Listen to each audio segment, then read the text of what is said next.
He cast a look of pity toward Thu Deern, who was struggling to contain her immense frustration. You are way too green, kid. Didn't you ask around?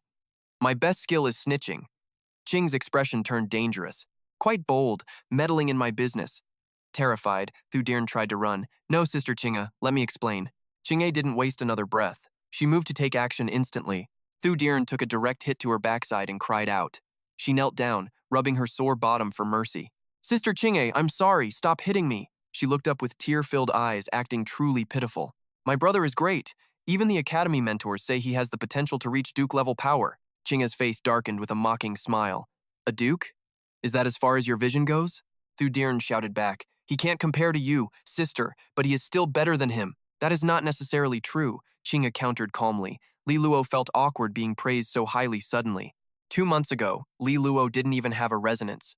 Give him a little more time, and he will be the top freshman at the entire academy. But Thu Deern didn't buy it. Sister, stop talking nonsense. Qing'e had no interest in arguing any longer. Go home now. Don't make your brother worry about your safety. Thu Deern made a face at Li Luo before leaving. Soon, the two were riding side by side while birds flew toward the horizon. Li Luo spoke up. You are too aggressive. You just brought a lot of heat my way. I suspect you are playing me, but I lack evidence. Qing just tilted her beautiful head. Seeing her like that made him excited. How adorable. Then, he continued the conversation. Honestly, I was only forced into taking first place. She just gave a cold hum. That annoyed him. Aren't you going to ask why? His voice echoed through the quiet mountain woods. Let's go meet Kai Wei and Ling Qing.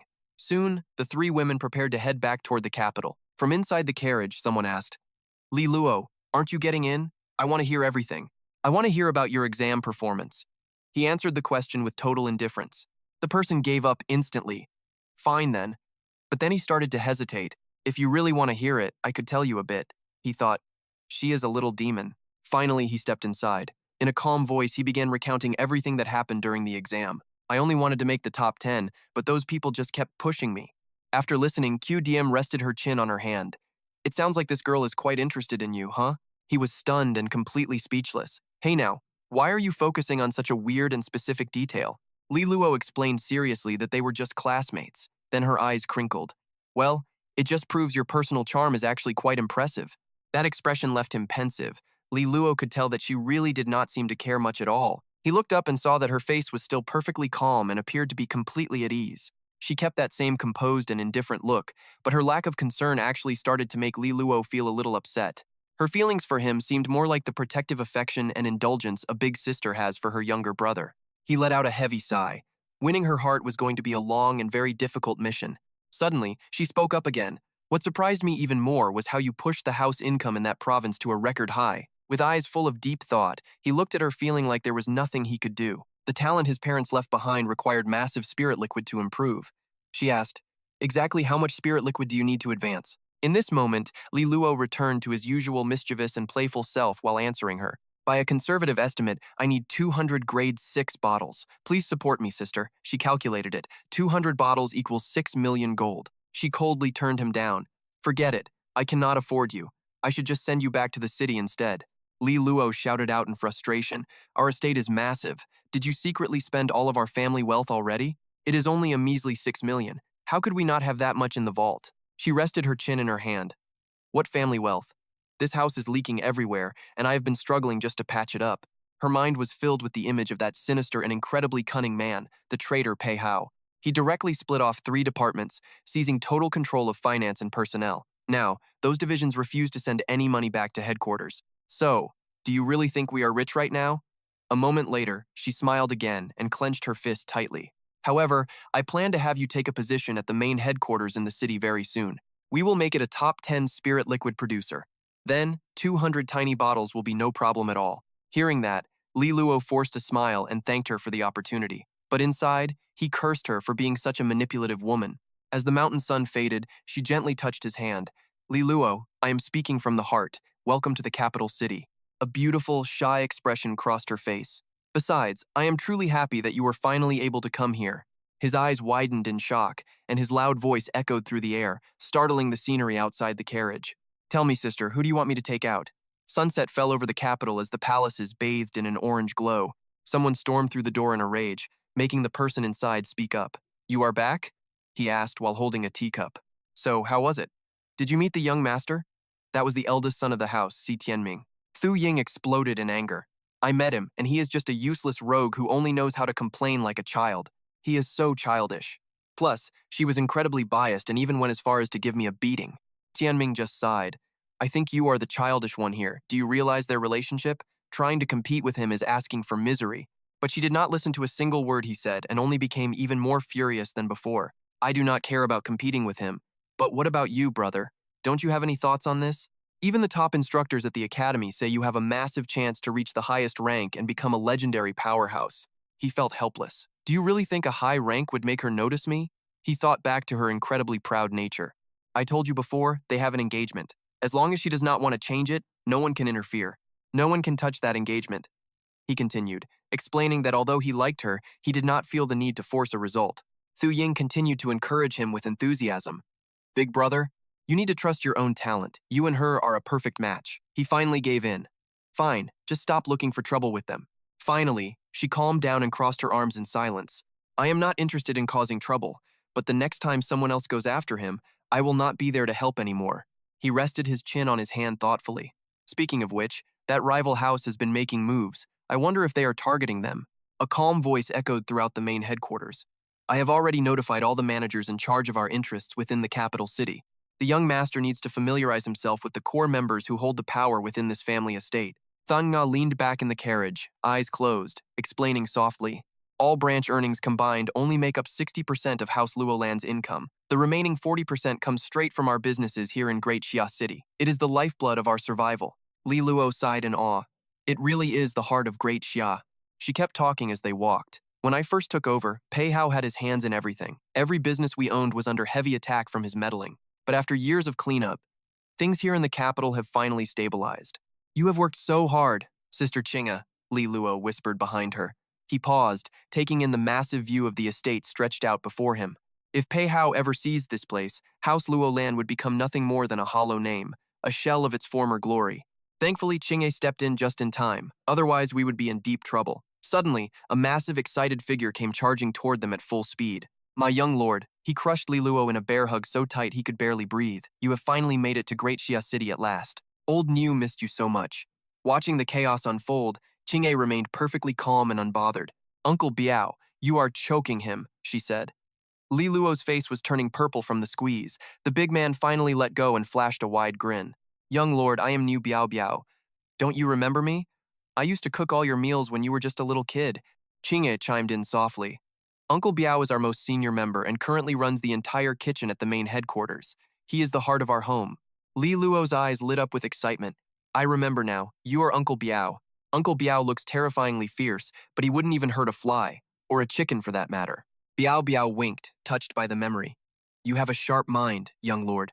Remembering something from so long ago. Li Luo smiled. Uncle Biao, I will be counting on you. He laughed, waving a hand. Don't worry. I will feed you until you are nice and plump. You look a bit frail, young lord. I am going to whip up a massive feast to boost your strength. The courtyard suddenly fell silent as he left. Li Luo watched him go with a thoughtful look. Is Uncle Biao always in such a rush? Qing'e answered from beside him. I tried to put him in charge of other businesses, but he refused. He only wants to be in the kitchen. Li Luo shrugged, walking along. As long as he is happy, there is no need to force him elsewhere. Qing'e kept pace with him. Let's move. After we eat, we have work to do. The managers should be here by then. It might be a long, exhausting day. Li Luo shook his head. Exhausting? Compared to what you have dealt with, this is nothing. You have carried this burden for years. That must have been far worse. She tilted her head, a faint smile playing on her lips. You have certainly become quite the smooth talker. I bet you used those lines on plenty of girls back at school, he smirked, hiding a sly grin. Jealous? Qing'e let out a short laugh and tossed her hair. I don't even know what jealousy feels like. Keep trying. Maybe one day you will actually manage to make me feel it. Li Luo's expression soured instantly into a pout.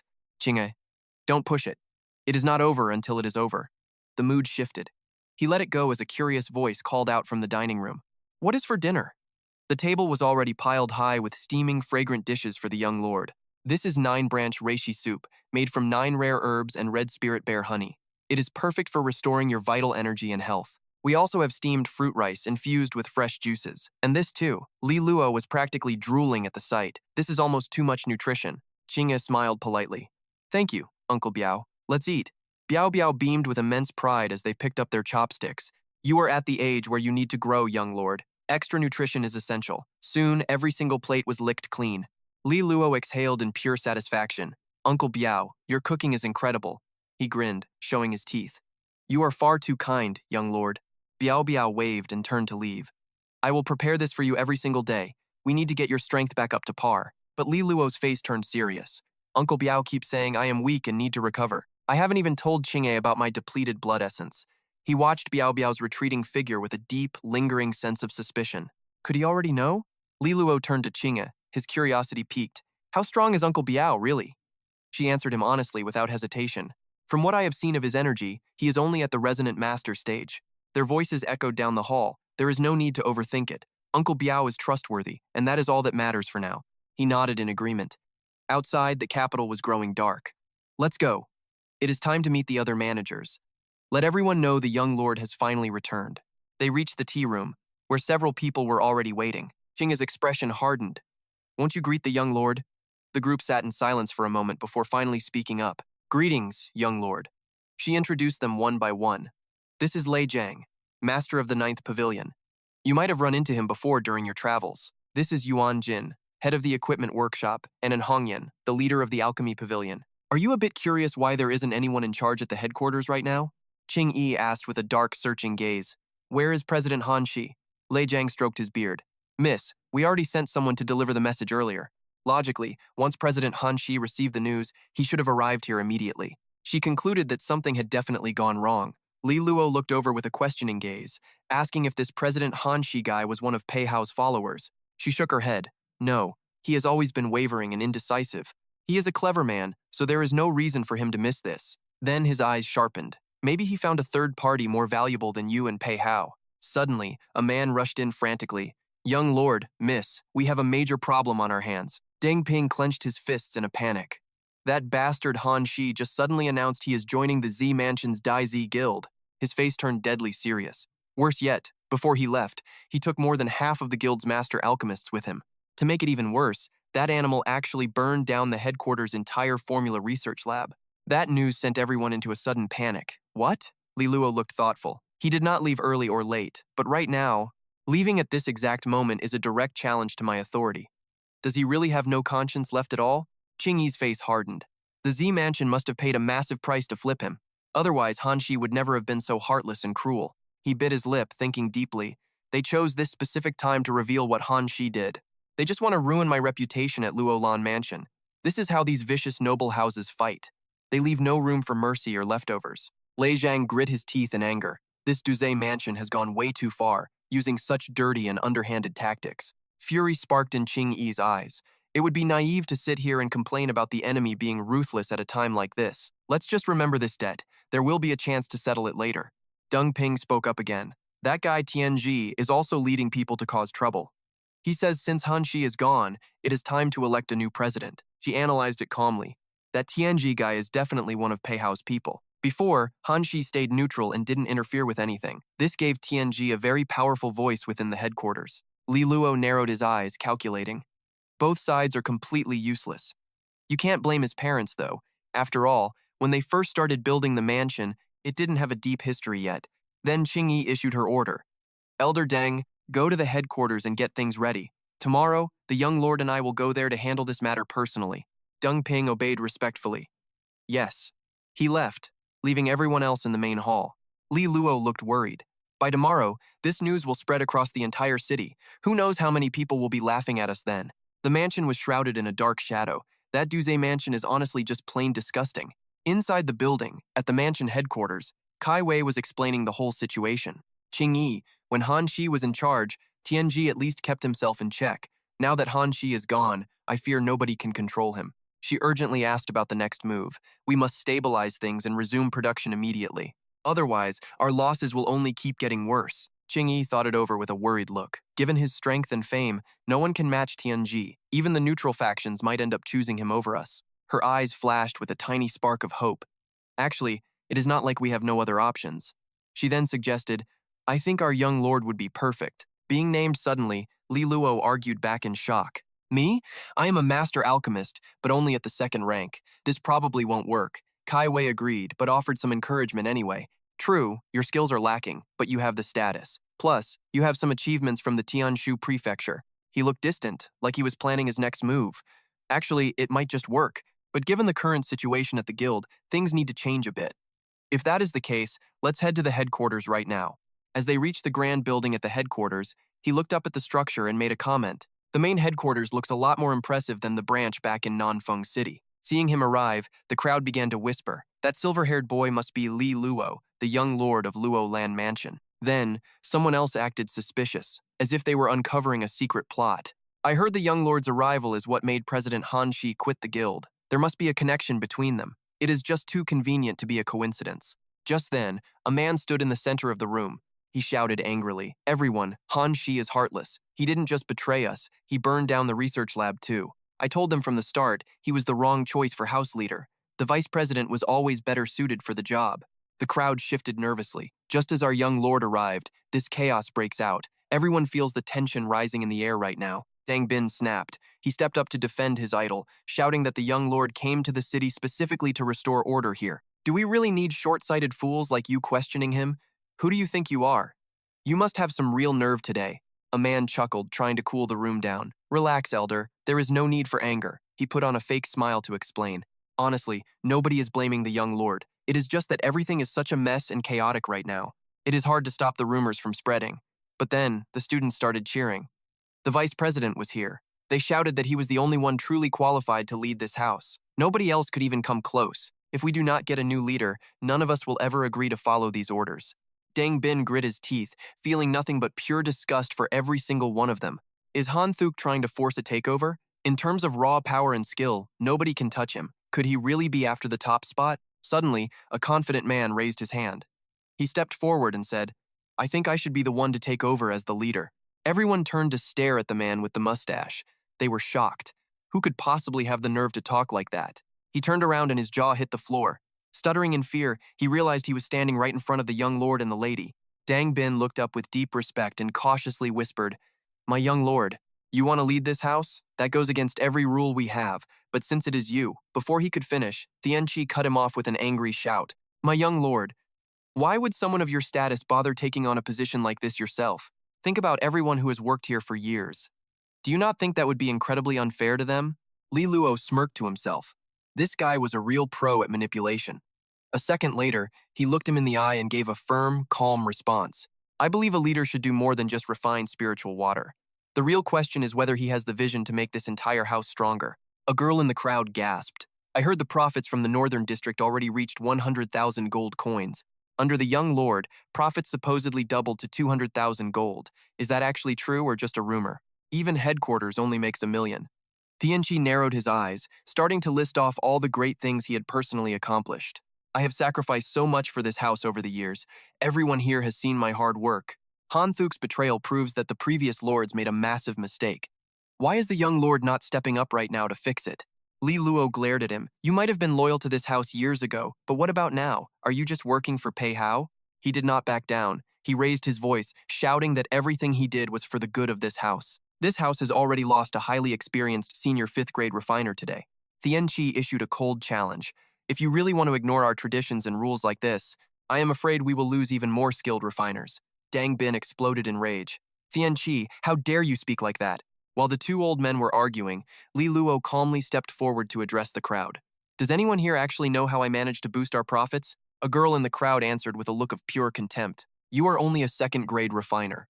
Claiming you turned an entire branch around on your own seems like a bit of a stretch." He smirked, ready to drop a bombshell. "It is actually very simple. I have access to an ancient, original secret technique. One day, it is not impossible for this house to be ranked in the top 10 for spiritual water production." Another young man heard this, and his eyes lit up with pure shock. An original secret technique? The young lord actually has one? A rare refining method like that is easily worth well over 10,000,000 gold coins. Tianqi frowned and snapped back. "Even if you really do have an original secret technique, purity is everything. A common technique will not prove your point." Li Luo saw how stubborn the old man was and thought to himself, "So you want to play hardball? Fine, that is fine. I have a cure for your doubt." He gestured to the crowd. "Why do you not try it for yourselves?" Li Luo handed a bottle of green spiritual water to a stranger. He gave the second bottle directly to Dang Bin. The first man opened the bottle and his brain just short-circuited. This secret technique has a purity level of at least 7th grade. Purity like this only exists in the top 10 spiritual water houses in the entire world.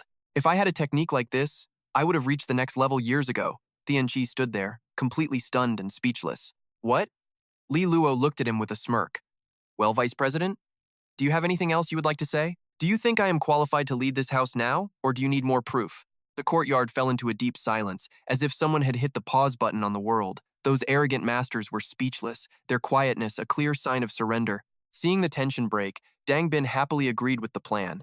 I have no objections myself, and I assume nobody else in this room has any either, right? Tianqi was backed into a corner, but he remained stubbornly defiant. He told himself this headquarters was already failing, thinking a mere young deputy couldn't possibly change anything.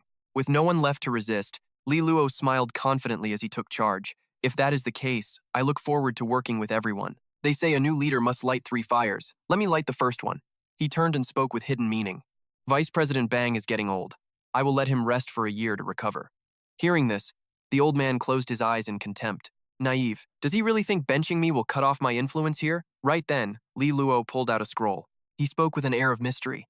I know some of you have already joined Pei Hao's side, but you have seriously underestimated the intelligence network of our mansion. He held out the scroll and spoke clearly. The list of those Bang recruited is right here. The whole hall froze for 5 long seconds. Dang Bin frowned, his pulse quickening. If this situation is not handled perfectly, the entire workshop will face a total disaster of a crisis. Then, he grabbed a torch. Li Luo burned the paper to ashes and boldly announced, I haven't even read this list. Li Luo scanned the room with an understanding look, offering them a sense of peace. Friends, the mansion has faced many storms lately, as you all know. The fact that you stayed shows you still care about this workshop. As long as you are willing to work for us in the future, you will always be part of our family. Finally, he made a shocking decision that left everyone in the room stunned. Plus, the Sun Creek Workshop will set aside 20% of the profits as a reward for our loyal masters. The crowd erupted in cheers, looking at Li Luo with pure admiration. 20% profit? That is huge money. This actually puts our benefits on par with the top 10 spirit liquid workshops in the entire country. Many of the masters present began looking at Li Luo with newfound intensity and respect. Meanwhile, Tianqi turned and walked away in silence. He grit his teeth, realizing the young deputy was far tougher than anyone imagined. Inside the hall, after Li Luo had finished lighting his 3 fires of authority, the resentment in the eyes of the crowd completely vanished. It was replaced by a sense of deep respect. He had shown them the true potential of the workshop. After Tianqi left, Li Luo assigned tasks before everyone slowly dispersed. He let out a sigh of relief as if a heavy weight had finally been lifted. Crisis averted.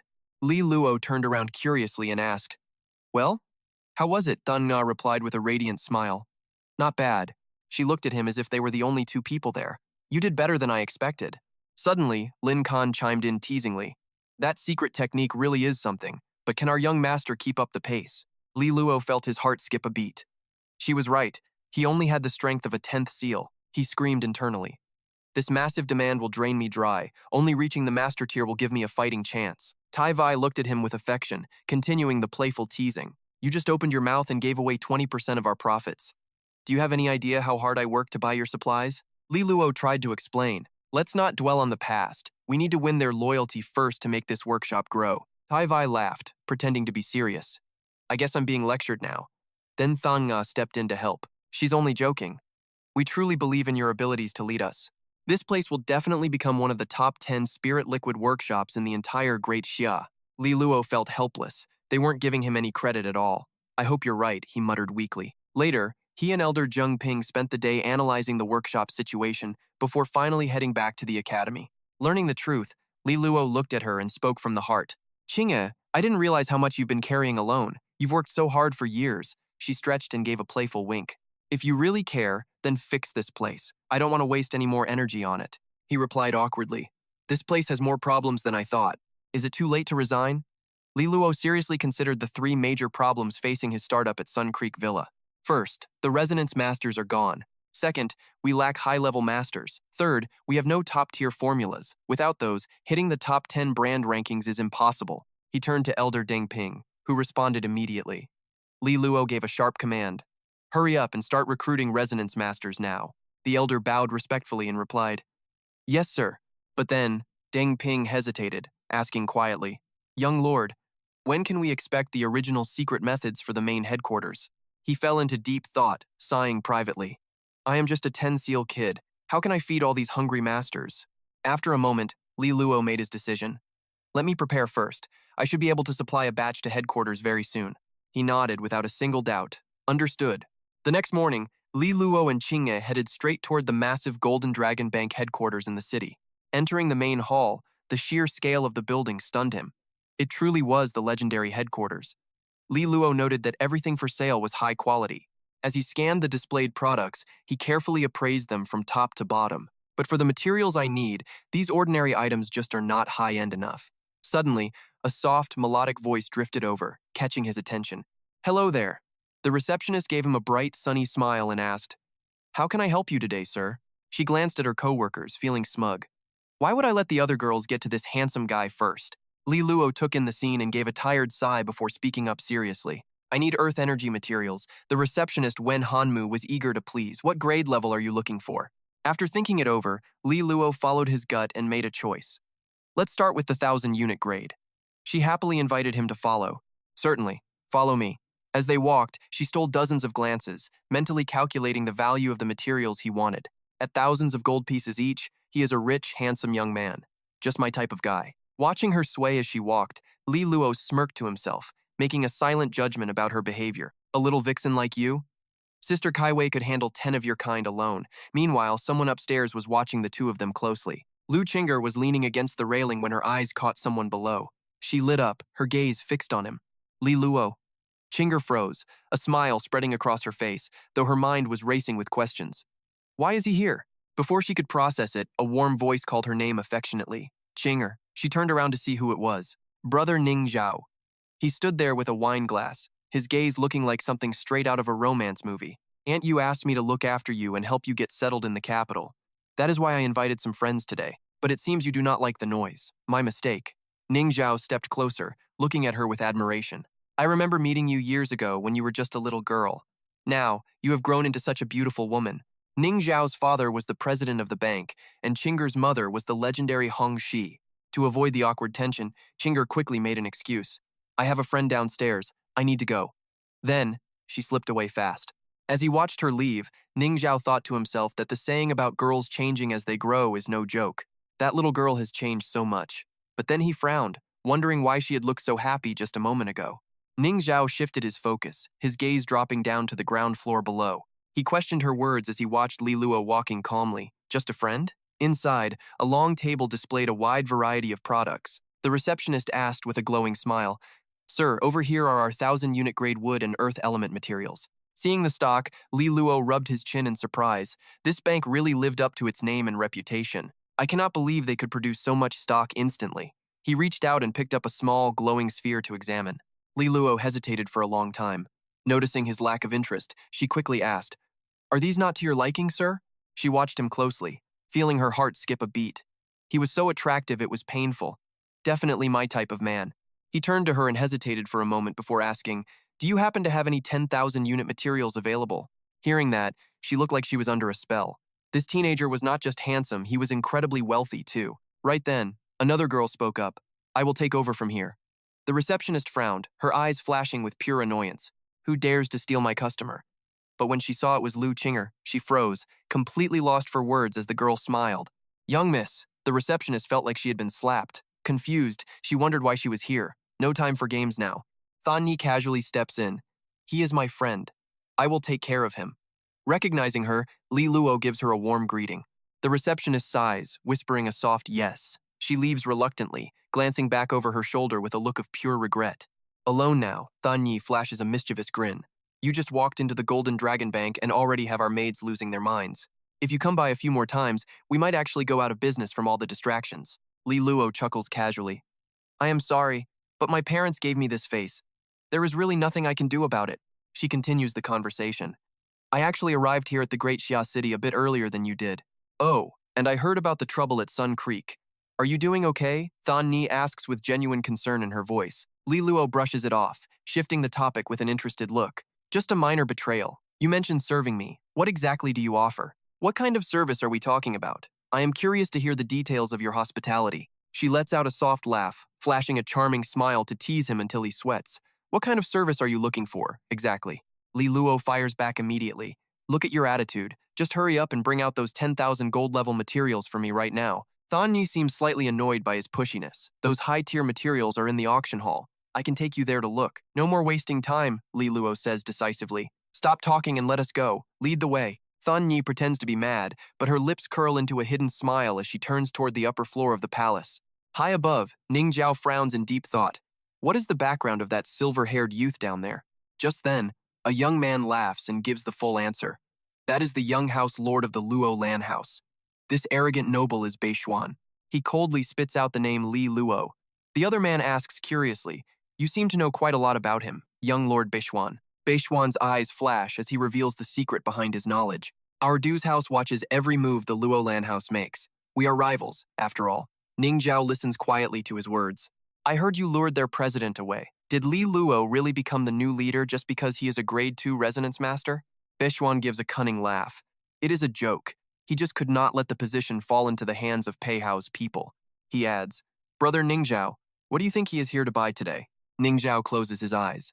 That violates our rules, but Beixuan does not stop. He keeps pushing the conversation even further.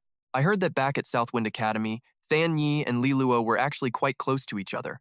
He even saved her during the Tianshu County exams. Ning Jiao's face darkens instantly. Beixuan smirks, knowing he has successfully baited his target into the trap. His goal achieved, he walks away. Outside, the bright sunlight washes over the massive, imposing structure of the guild building. Nearby, Li Luo walks with Than Yi. He asks, Your resonance power has increased a lot. Have you reached the resonator stage yet?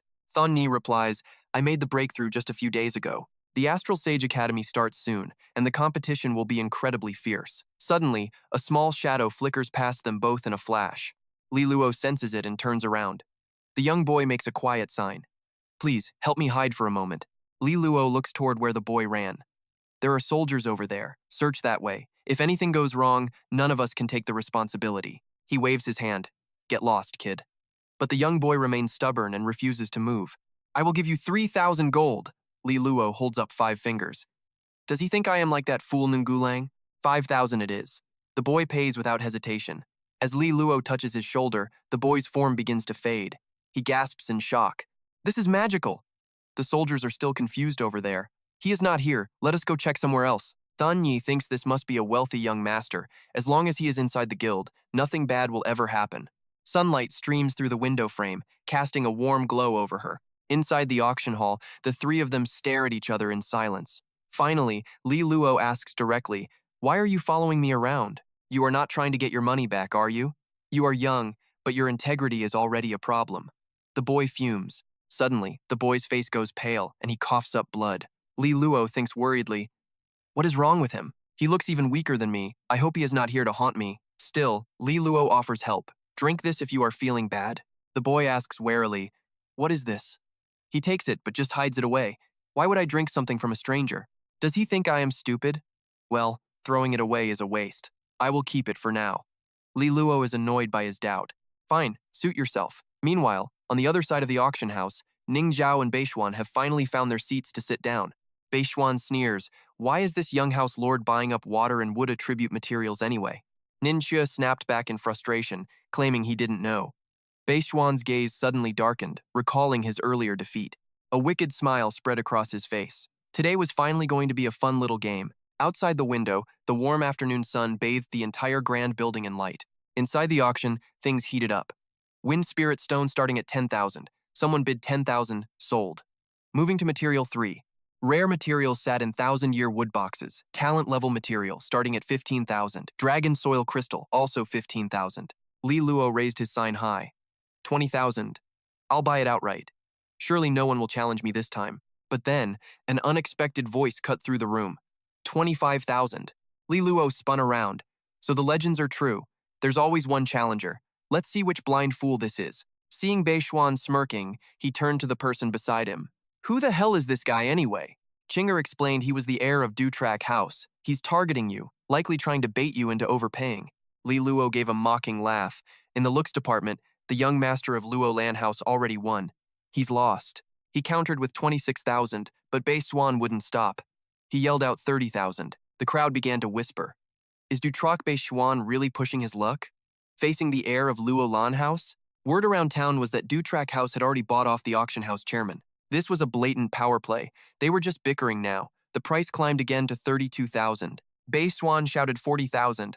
Li Luo gave a thumbs up. Chu Nin gloated, thinking Li Luo had finally quit. Beixuan smirked. Li Luo is being rational. He's a bit too smug for my liking, but so what? Beixuan looked up. Spending 100,000 only gets me a lecture. How can a fading star like him fight me? Suddenly, Vuong Thuong bid. 43,000. Li Luo stared at him. Which family raised a spoiled brat like you exactly? Beixuan looked over. Who is that kid? Nin Shuo replied. Looks like he found a playmate for you. His face twisted with rage. Li Luo really has some nerve. Then Beixuan yelled, 45,000. Vuong Thuong asked what they were saying. Li Luo paused, and then a sly, devious look crossed his face. He told the kid to go home to his mother. That really set Vuong Thuong off. 50,000. Finally, Beixuan backed down. The boy successfully walked away with all 4 rare materials. After that, the auction lost its energy. It started with a bang but ended quite dull. As they left, someone called out. He looked back with a cold, dismissive smile. Hey, didn't your father lose to mine 18 times? Beixuan just laughed in his face. You'll lose 10 times that at the academy. You're smart, using a kid to save your own reputation. Beixuan added calmly, but you still have to pay the bill. An old man suddenly approached. Little guest, please settle your payment now. Vuong Thuong checked his pockets. Only 20,000. The old man panicked. You must be joking with me. Li Luo, don't be classless. Pay the man. Chinger stepped in suddenly. Auction rules state kids under 10 can't bid. Was this your error? The old man started stuttering, looking nervous. Beixuan scowled in frustration. Lady Chinger, you're clearly showing too much bias toward them. Chinger, this is against the rules. She snapped back. The rules were broken the moment the auction house failed. He reached toward Li Luo, declaring wickedly that nobody was leaving until this matter was settled right now. Tianqi quickly caught Beixuan's arm and gave him a cold, sharp warning. Watch your hands. Didn't your father teach you any manners? Beixuan's eyes widened in total shock. This pressure is intense. A heavenly general. Even I couldn't hire a bodyguard with that kind of power. Who exactly is this kid? The old man stepped forward and spoke up. Since my young master bought these, he will pay. Li Luo rubbed his chin, thinking fast. Oh man, I recognize him. If he saw my water magic earlier, this is going to be embarrassing. Tu Tian bowed respectfully. My apologies to all the honored guests for this trouble. The chairman said these materials are free of charge. Please, enjoy yourselves. Vuong Thuong just groaned. Boring. Beihen backed down, sounding annoyed. My sister said I can't take free handouts, so these are for you. He nervously asked Than Ni how to handle it. She calmly replied, my mother said there's no fee. Li Luo spoke up awkwardly. Fine then, forget it. I'm not one for taking free stuff either. Than Ni finally agreed to his offer. Let's go with the previous lowest price. He immediately nodded. Done deal. Beihen shot him a wicked look. Li Luo, once we're at St. Astral Academy, things will change.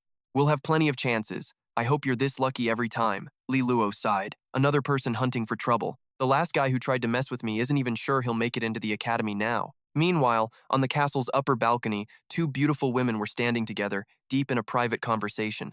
President Yu Hongxi of the Golden Dragon Guild apologized. Such a mess. I've truly made a fool of myself. Princess Kunglun Wu gave a polite smile. It was my little brother being reckless. He caused you trouble. She gently reassured her. The king is at a playful age. Being a bit wild is perfectly normal for him. She spoke softly. It's getting late, so I'll take my leave. Hongxi replied warmly. Safe travels, princess. Down in the main hall, Li Luo was chatting with Than Ni. They both looked very happy together. She looked down at them, her eyes filled with a sinister look. This kid is just like that bastard. At the back gate of the guild, a carriage moved slowly toward its next destination. Lone Wu sat inside and lectured him. You're the emperor now, yet still so reckless. What if something happened? The king scratched his head. Sister, I'm sorry. I know I messed up. She asked. What happened today? The young emperor then recounted everything that had taken place earlier in the day. He grinned widely. Li Luo is interesting.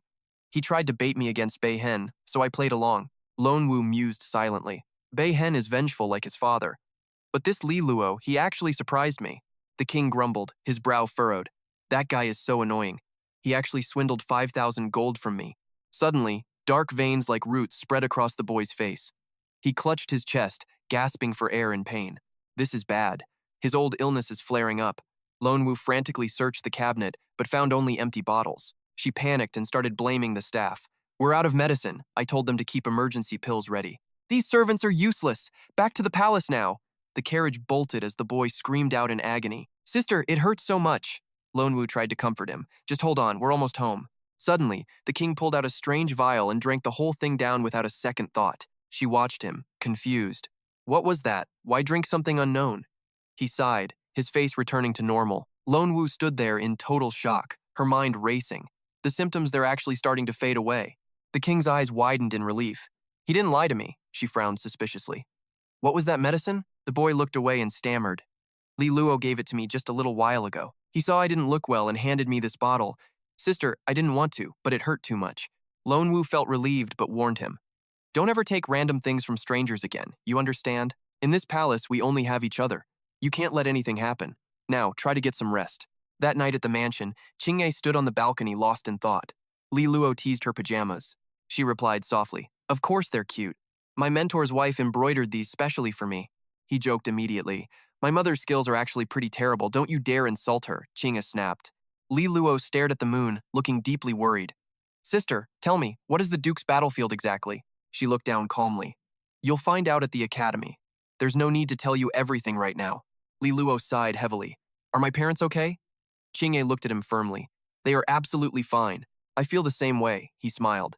They chatted under the moon as she tried to comfort him. Don't worry, Li Luo.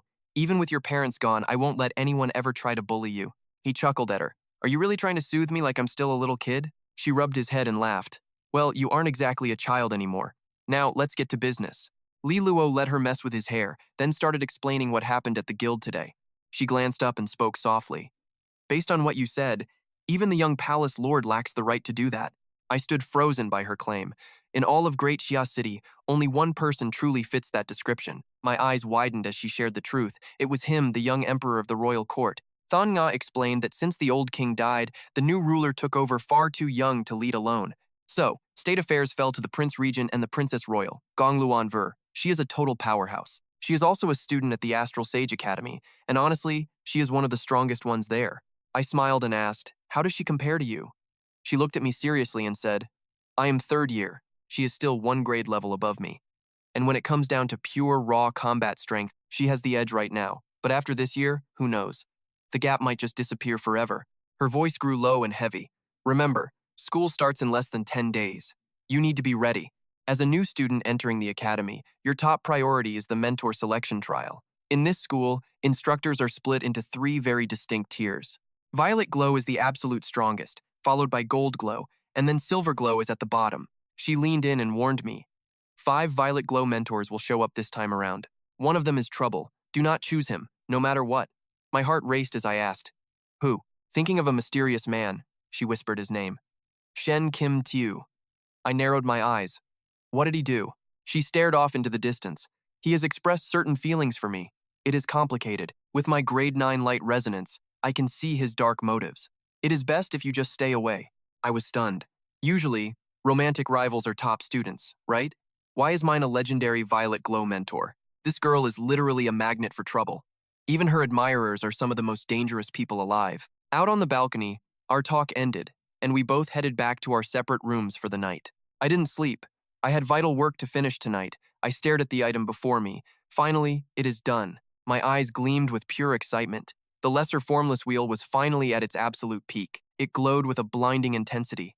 I bit my finger and watched the blood drip. This is the final step. I pressed my bleeding finger firmly onto the cold surface of the wheel. Energy began to spiral through the air as a deep red aura filled every corner of the room.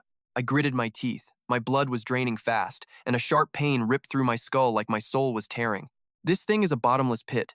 I felt like I was being sucked dry. My hand trembled as I nearly gave up. Suddenly, where I touched the artifact, a brilliant green light erupted and filled the entire room with its glow. At the center of the wheel, a green orb pulsed with life. Deep inside, I could see a faint flicker of gold spinning. I was overjoyed. This is it! My second resonance is finally here. The wood and earth resonance. But just seconds later, the lesser formless wheel began to crack before shattering into tiny pieces. I gasped in disbelief. Wait! I realized then that this artifact could only be used for a single attempt. My parents left a message saying the third refinement method is hidden at the Golden Dragon Bank in the capital. Time slipped away as I sat in my room, lost in deep thought. Right. There is one more thing. The first time cost me my life force and blood. Surely this second attempt won't be as bad, right? Over the next few days, I stayed hidden inside the Laklam headquarters, pushing myself to the limit. I sat perfectly still, focusing every ounce of energy I had left into my core training session.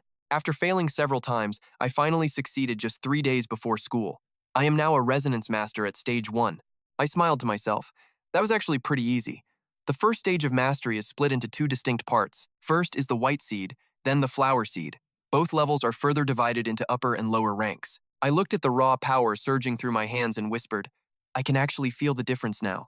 This resonance energy is so much stronger than anything I felt back in the 10 seals stage. I looked at the glowing item I created. If that is the case, it is finally time to fill my second resonance. My heart sank as I worried. The first time cut my lifespan down to 2 years. Will this kill me? I gritted my teeth and pushed the fear aside. To find my parents and protect Thang Nga, I need this power.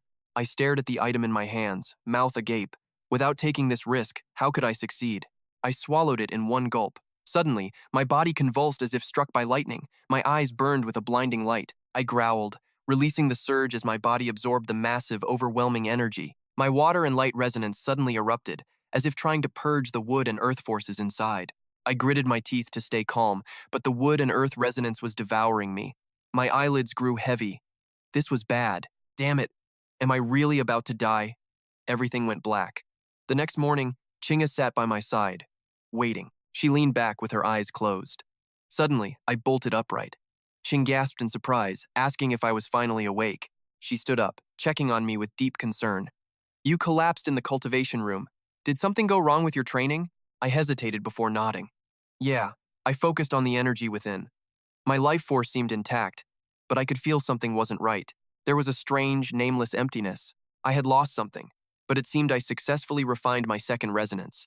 Having dual resonances meant I would now outpace everyone else. My cultivation speed would be on another level. Ching frowned, looking confused as she asked why I was smiling. I took her hand and smiled, channeling my power into her palm. Her eyes widened in shock. This is wood resonance energy. How is this possible? Wasn't your resonance water? I just smiled and told her to take a guess. She asked calmly if this breakthrough meant I had opened a second resonance palace. I simply replied that she could say that. Ching'e smiled proudly. Li Luo, I knew you were capable. From now on, no one will ever call you the weak son of a great father. I felt a surge of happiness. Qingyi, you really know how to make me emotional. She gave me a cold, warning look. Li Luo, stay emotional if you want, but keep touching my hand and I will definitely hit you. Niu Biao walked in carrying a bowl of soup, grinning widely. Young palace master, you're awake. I brewed some nourishing soup for you. He placed the bowl down and sighed. Young palace master, your body is too weak. You fainted from training. You need to eat up.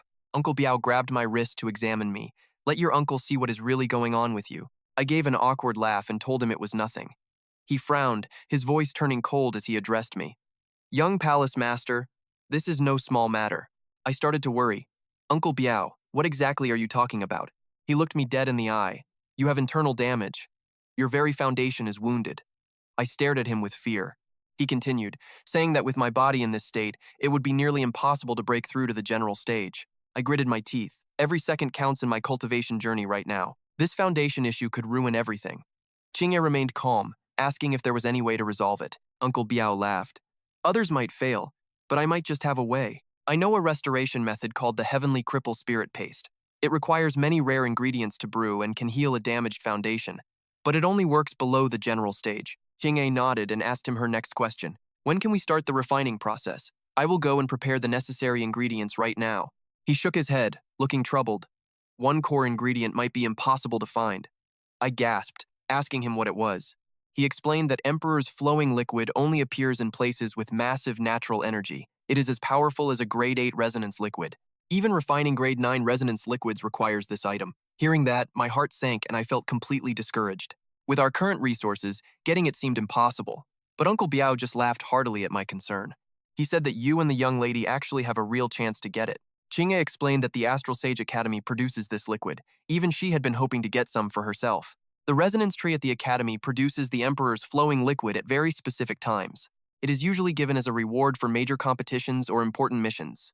I will do my absolute best to help you secure some of it for yourself. We can save it to brew your restoration paste.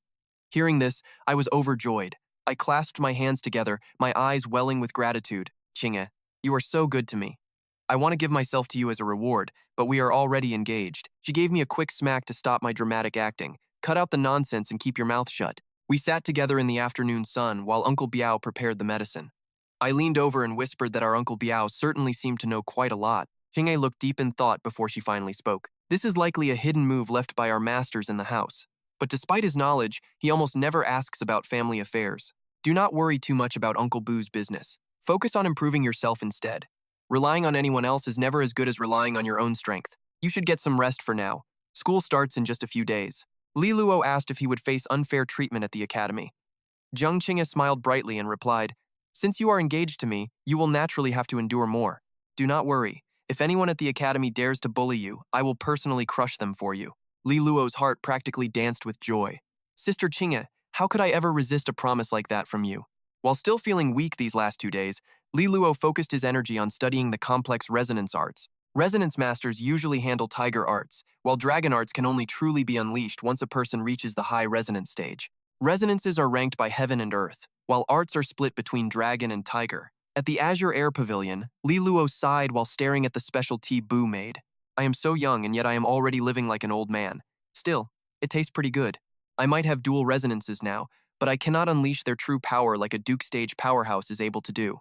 As for triple resonance power, that is the King stage milestone. I do not need to worry about that yet." Then Li Luo began seriously studying the tiger arts. He knew merging his 2 resonance types would have to be done slowly, one step at a time. But if he used one tiger art as a base and added a basic art as a supplement, it might actually work. As school drew near, Li Luo received a message sent by a messenger from his friend, Lu Qing'er. Yulong and Zhao Kuo had arrived in the Xia capital and wanted to meet up. Seeing Li Luo arrive, Zhao Kuo happily called out to his friend. Li Luo was surprised to see the group sitting there. Zongbin, Qi Su, and Xiang Liang. "Why are you guys here too?" Zongbin said respectfully. "Brother Luo, I hope you can look after us at the Astral Sage Academy in the future." Qing'er added that since they were all from the Tianqiu prefecture, they were neighbors. Zongbin flattered her, saying Sister Qing'er was always so generous to them. Then Yu Lang flashed a salesman's smile. "Friends, during my time in the Xia capital, I have made some incredible progress and achievements." Li Luo looked at that greedy face and asked, "What kind of trouble are you up to this time?" Yu Lang pulled out a book and showed it off. "Check out this treasure. This information might be very useful to all of you here." Qing'er asked in shock, "Did you investigate the new students at Astral Sage? How did you even get their personal files and information? Besides, isn't the information on new students supposed to be strictly confidential?" Yu Lang struck a proud pose, recounting his investigation. "I caught an official from the Education Bureau at a brothel and took some photos. My conscience told me it was wrong, but I told him I would tell his wife. He gave me the student records immediately after that threat." Everyone was completely shocked. The group stared at him in silence until someone finally blurted out a very blunt and honest insult. "Yu Lang, you are truly despicable." He just shrugged and told them to check the notebook. Li Luo opened it as everyone gathered around him. The first person in the book had an incredibly buff physique. He probably had a massive 8-pack under that shirt.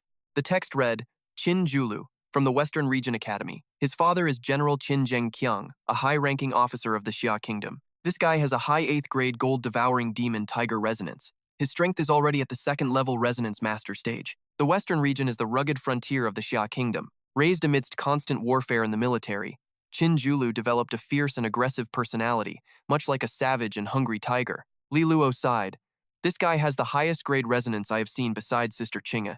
He looks absolutely terrifying and powerful." Yu Lang added more info. "Apparently, he only cares about fighting. His favorite saying is that women only slow down his killing speed in battle." Yu Lang took the chance to joke.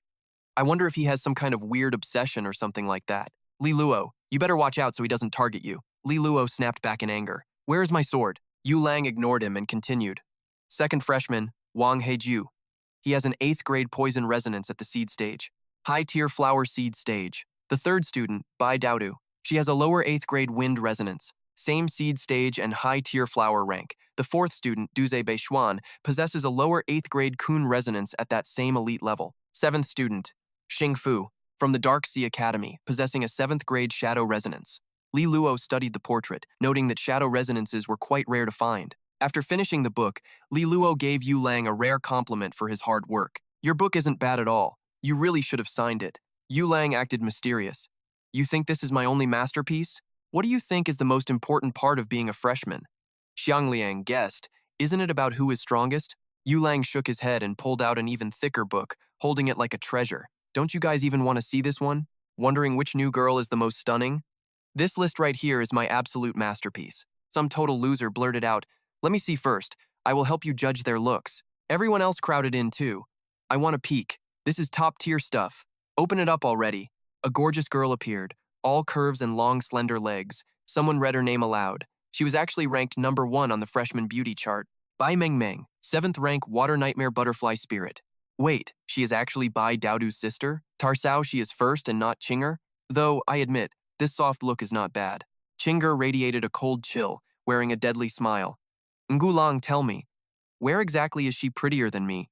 Zhao Kuo grinned and chimed in. Meng Meng is pretty sure, but she still cannot touch Chinger's level. Ngulang looked like a thief caught red-handed. "Chinger, listen. That delicate, vulnerable vibe, it just hits different." Chinger turned to the shopkeeper. "My friend here is treating everyone.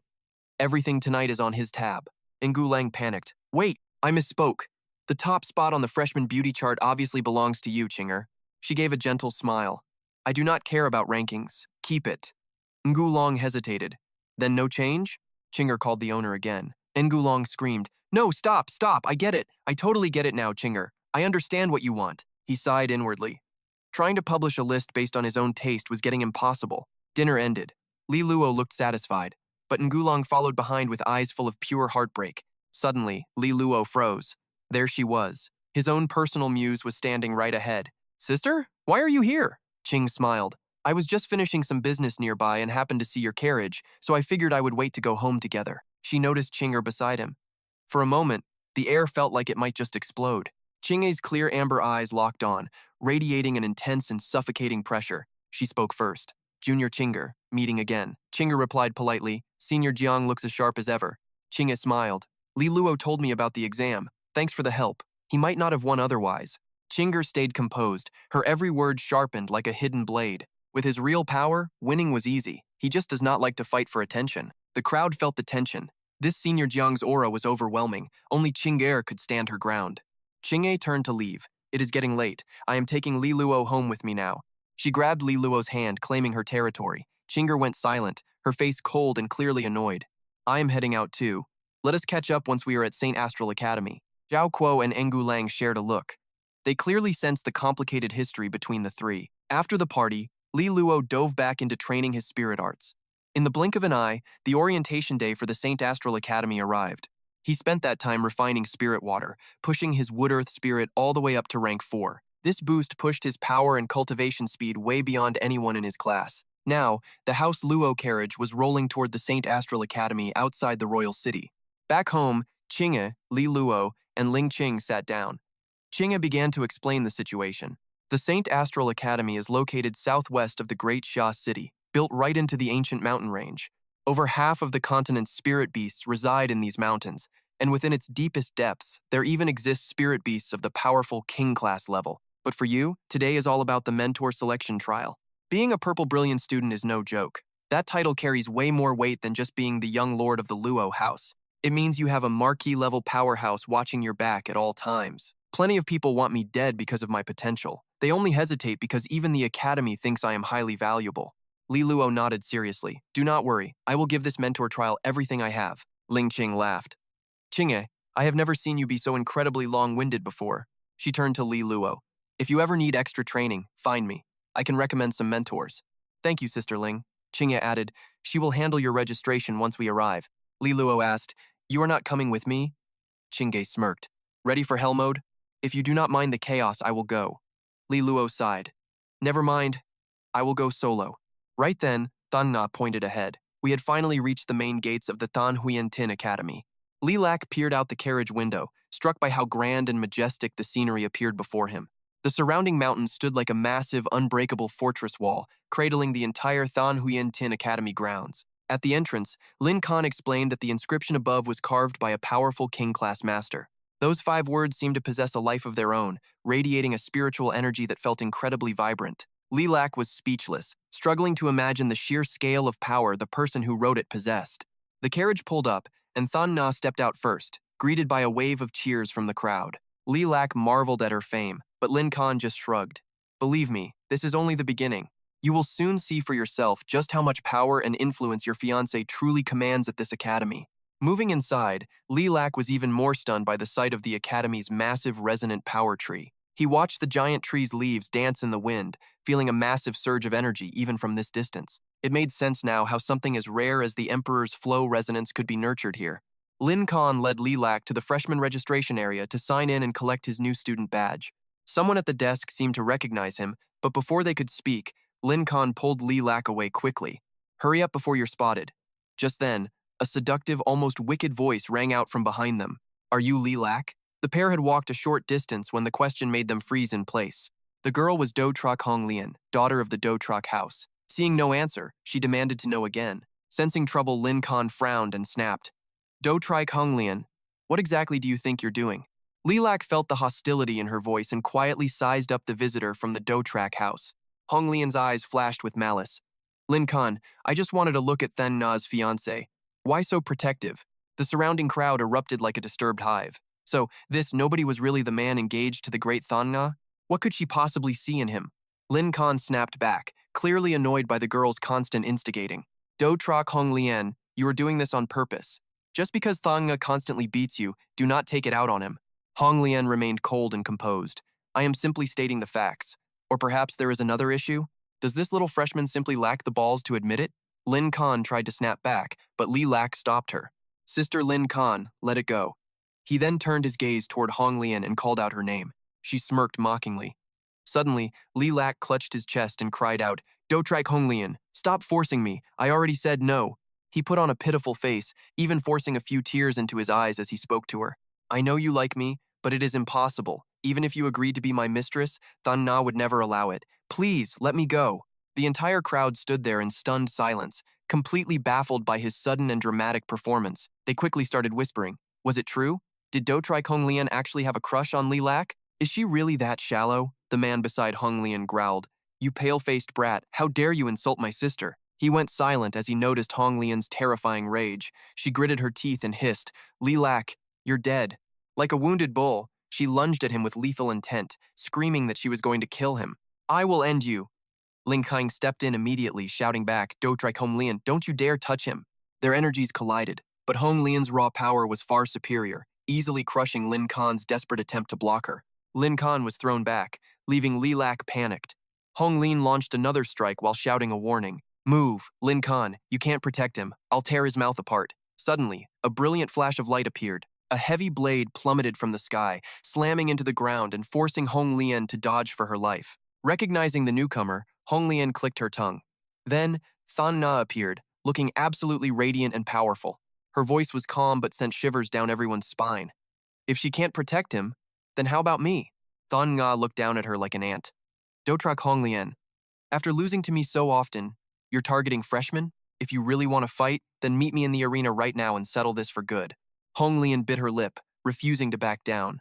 The crowd went wild, gossiping about the legendary clash about to happen. Are they really fighting over Lilac? Suddenly, someone shouted, Move aside, everyone. The disciplinary committee is here. Tian Ming, the leader of the law enforcement squad, spoke up.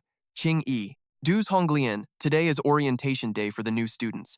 Fighting here creates a bad reputation for our academy and ruins the atmosphere of the Astral Sage Academy. Qing Yi sighed with regret. Since the enforcement squad had already arrived, it looked like she would not be able to make a move today. Honglian was still fuming, demanding justice. She claimed Li Luo had smeared her reputation and insulted her honor. He had to be punished. Knowing it was time for his performance, Li Luo stepped into character with excitement. Honglian, if you insist on being so relentless, I am willing to accept any punishment for your sake. Her veins bulged with rage, wishing she could literally spit fire at him. Shut your mouth. I'm going to tear you to pieces right now. Tianming quickly stepped in to mediate. Enough, both of you. Let it go. If this continues, the academy will surely step in with real punishments. Li Luo, Jr., you should know when to quit. Honglian was still bitter, but she turned to leave while throwing out a final warning. You little brat, mark my words, I am not done with you yet. Silence finally returned to the Astral Sage Academy. Seeing that the situation had been settled, everyone took a breath. Qing Yi gave a gentle warning. If you keep causing trouble like this, your future is going to be a living hell. Li Luo cried out, saying he was really forced into it this time. Ling Qing burst into laughter, giving him a thumbs up. That move of yours was cold, Li Luo. She is definitely going to die of pure frustration. Ling Qing ran over to tease her. Qing-yi, would you be willing to let Duze Honglian become the junior wife? Qing-yi replied calmly, saying Honglian would not work, but she would consider her. Once Li Luo was alone, Tianming finally approached him nervously. He said, Li Luo, you just got to the Astral Sage Academy and you are already causing massive trouble. Duze Honglian has a lot of suitors, and acting like this is going to bring you nothing but headaches. Hearing that, Li Luo ran to Qing-yi and said, I am not afraid. I have protection. Tianming looked like he had swallowed a fly. He had never seen someone so thick-skinned before and spoke awkwardly. This young master of your Luo land house is certainly something else. Qing-yi seemed to appreciate it, as using the current situation to his advantage was a sign of intelligence. Seeing Qing-yi respond like a total fangirl, Tianming realized it was hopeless and walked away in defeat. All right, Li Luo, you better head to the freshman hall. The exam is about to begin. Qing-yi asked if he had finished his paperwork yet. Li Luo replied simply that he had the jade token. Qing-yi nodded and suggested they head straight to the hall together. Let us go. Since you have already caused a scene, and you clearly enjoy being a target, it might be good. Besides, maybe some discipline would be a good thing for you. Li Luo curiously asked what was wrong with Duze Honglian. Qing-yi replied that she was just someone she had defeated. Since she could not beat her, she was taking it out on him. Li Luo grumbled that she had no morals since he was technically just a child. Qing-yi laughed and repeated the word child mockingly. The rumors about me and Duze Honglian fighting over a husband won't die down easily. Li Luo complained that he only said a few things. Qing-yi knowingly replied that those words of his probably stung her far more than an actual physical beating would have. Nearby, a girl with pink hair blowing in the wind spoke with a sweet voice. Is that really Qing-yi? She is so beautiful. That girl was Meng Meng. She wondered if Li Luo was the young master engaged to Qing-yi, noting that he was actually quite handsome. The person next to her warned her to stay far away from that troublemaker. Meng Meng replied indifferently that she had no interest in him. Her only dream was to research powerful spirit water formulas. The girl warning her was Bai Daodu, who had short hair. She insisted that Li Luo looked like a bad person and she should avoid him. Suddenly, a voice from behind the two girls spoke up to ask them a question. Is this student Meng Meng? Yu Lang smiled elegantly and introduced himself, asking if they could be friends. Meng Meng immediately hid behind Daodu. Daodu snapped at him to get lost. Yu Lang kept smiling, saying he only wanted to get to know her and become friends. Daodu gave him a deadly look and gave him 3 seconds to vanish. If he did not, she would make sure he missed the exam. Yu Lang was startled like a mouse facing a cat. He quickly disappeared from their sight in an instant. Daodu scoffed at the coward for trying to hit on her sister. Then she softly asked herself if he was really just a scared mouse. Our parents told you many times to change that catchphrase. It sounds terrible when a girl talks like that all day long. Daodu replied lazily that it was all the same. Meanwhile, Li Luo was walking with Qing-yi outside the campus grounds. He asked her if the examination was going to start right here. Qing-yi patiently explained that this was just the teleportation zone. They would be sent to a special area, and the token would show the location. Li Luo observed silently. Third ring to the north, vertical row 57, and horizontal line 36 was just ahead. Suddenly, something catches my eye and I stop. Just ahead, a figure radiates pure, cold aggression. His boots are planted right on the floor tile marked with my student number. This guy is literally standing in my spot. I can feel the chill. This guy's bloodlust is intense. Is this really him? The #1 ranked freshman everyone is talking about? I swallow hard and speak up. Sorry, but you are standing in my spot. Zhu Lu turns with a look that could kill. You trying to challenge me? Li Luo is stunned by how badly Zhu Lu misheard him. He tries to explain as calmly as possible. I am not looking for a fight. Just check your student Jade. See? Yours says column 76, row 58. You just need to head over that way to find your actual place.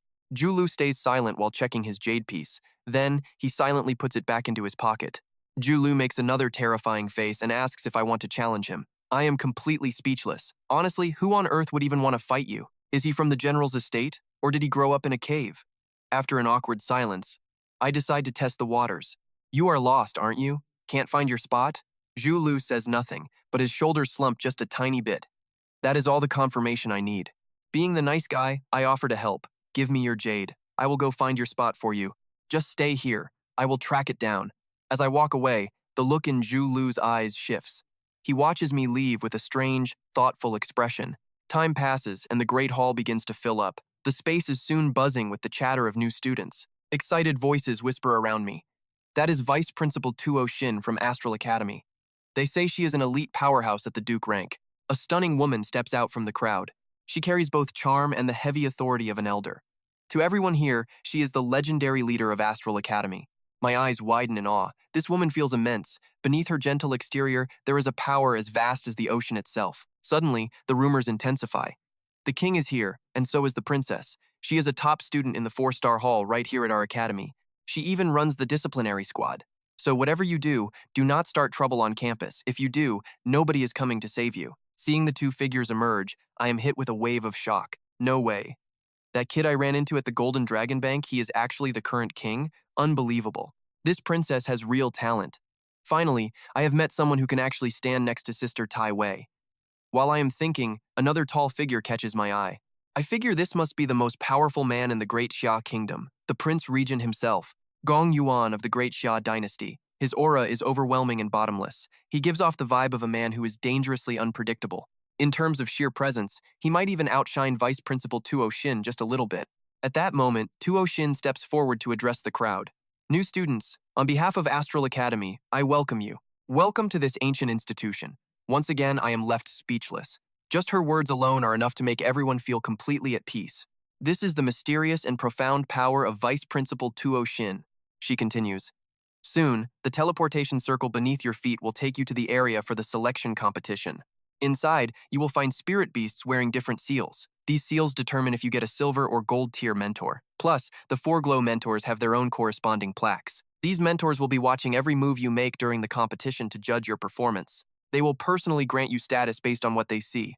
In 10 minutes, the selection competition begins. Students, prepare yourselves for the challenge ahead. Someone asks, Vice Principal Tuo Shin, is it true there are 5 violet glow mentors this time? She nods and replies, I wonder which of you lucky young ones will catch their attention today. That guy from the general's estate will probably cause a bidding war. A student with an upper 8th grade soul is incredibly rare in any freshman class. Gong Yuan speaks up. Compared to the students, the academy's influence is what is truly impressive. Seeing masters at the Duke rank stay here as coaches is really something to admire. Tuo Shin smiles. The strength of the Great Xia dynasty is nothing to sneeze at. The Prince Regent is being far too modest. Drums thunder through the hall as the floor begins to glow. Beams of light wrap around every student, pulling us into the game. The selection competition has started. Every flash of light in the forest marks the starting point for a new student.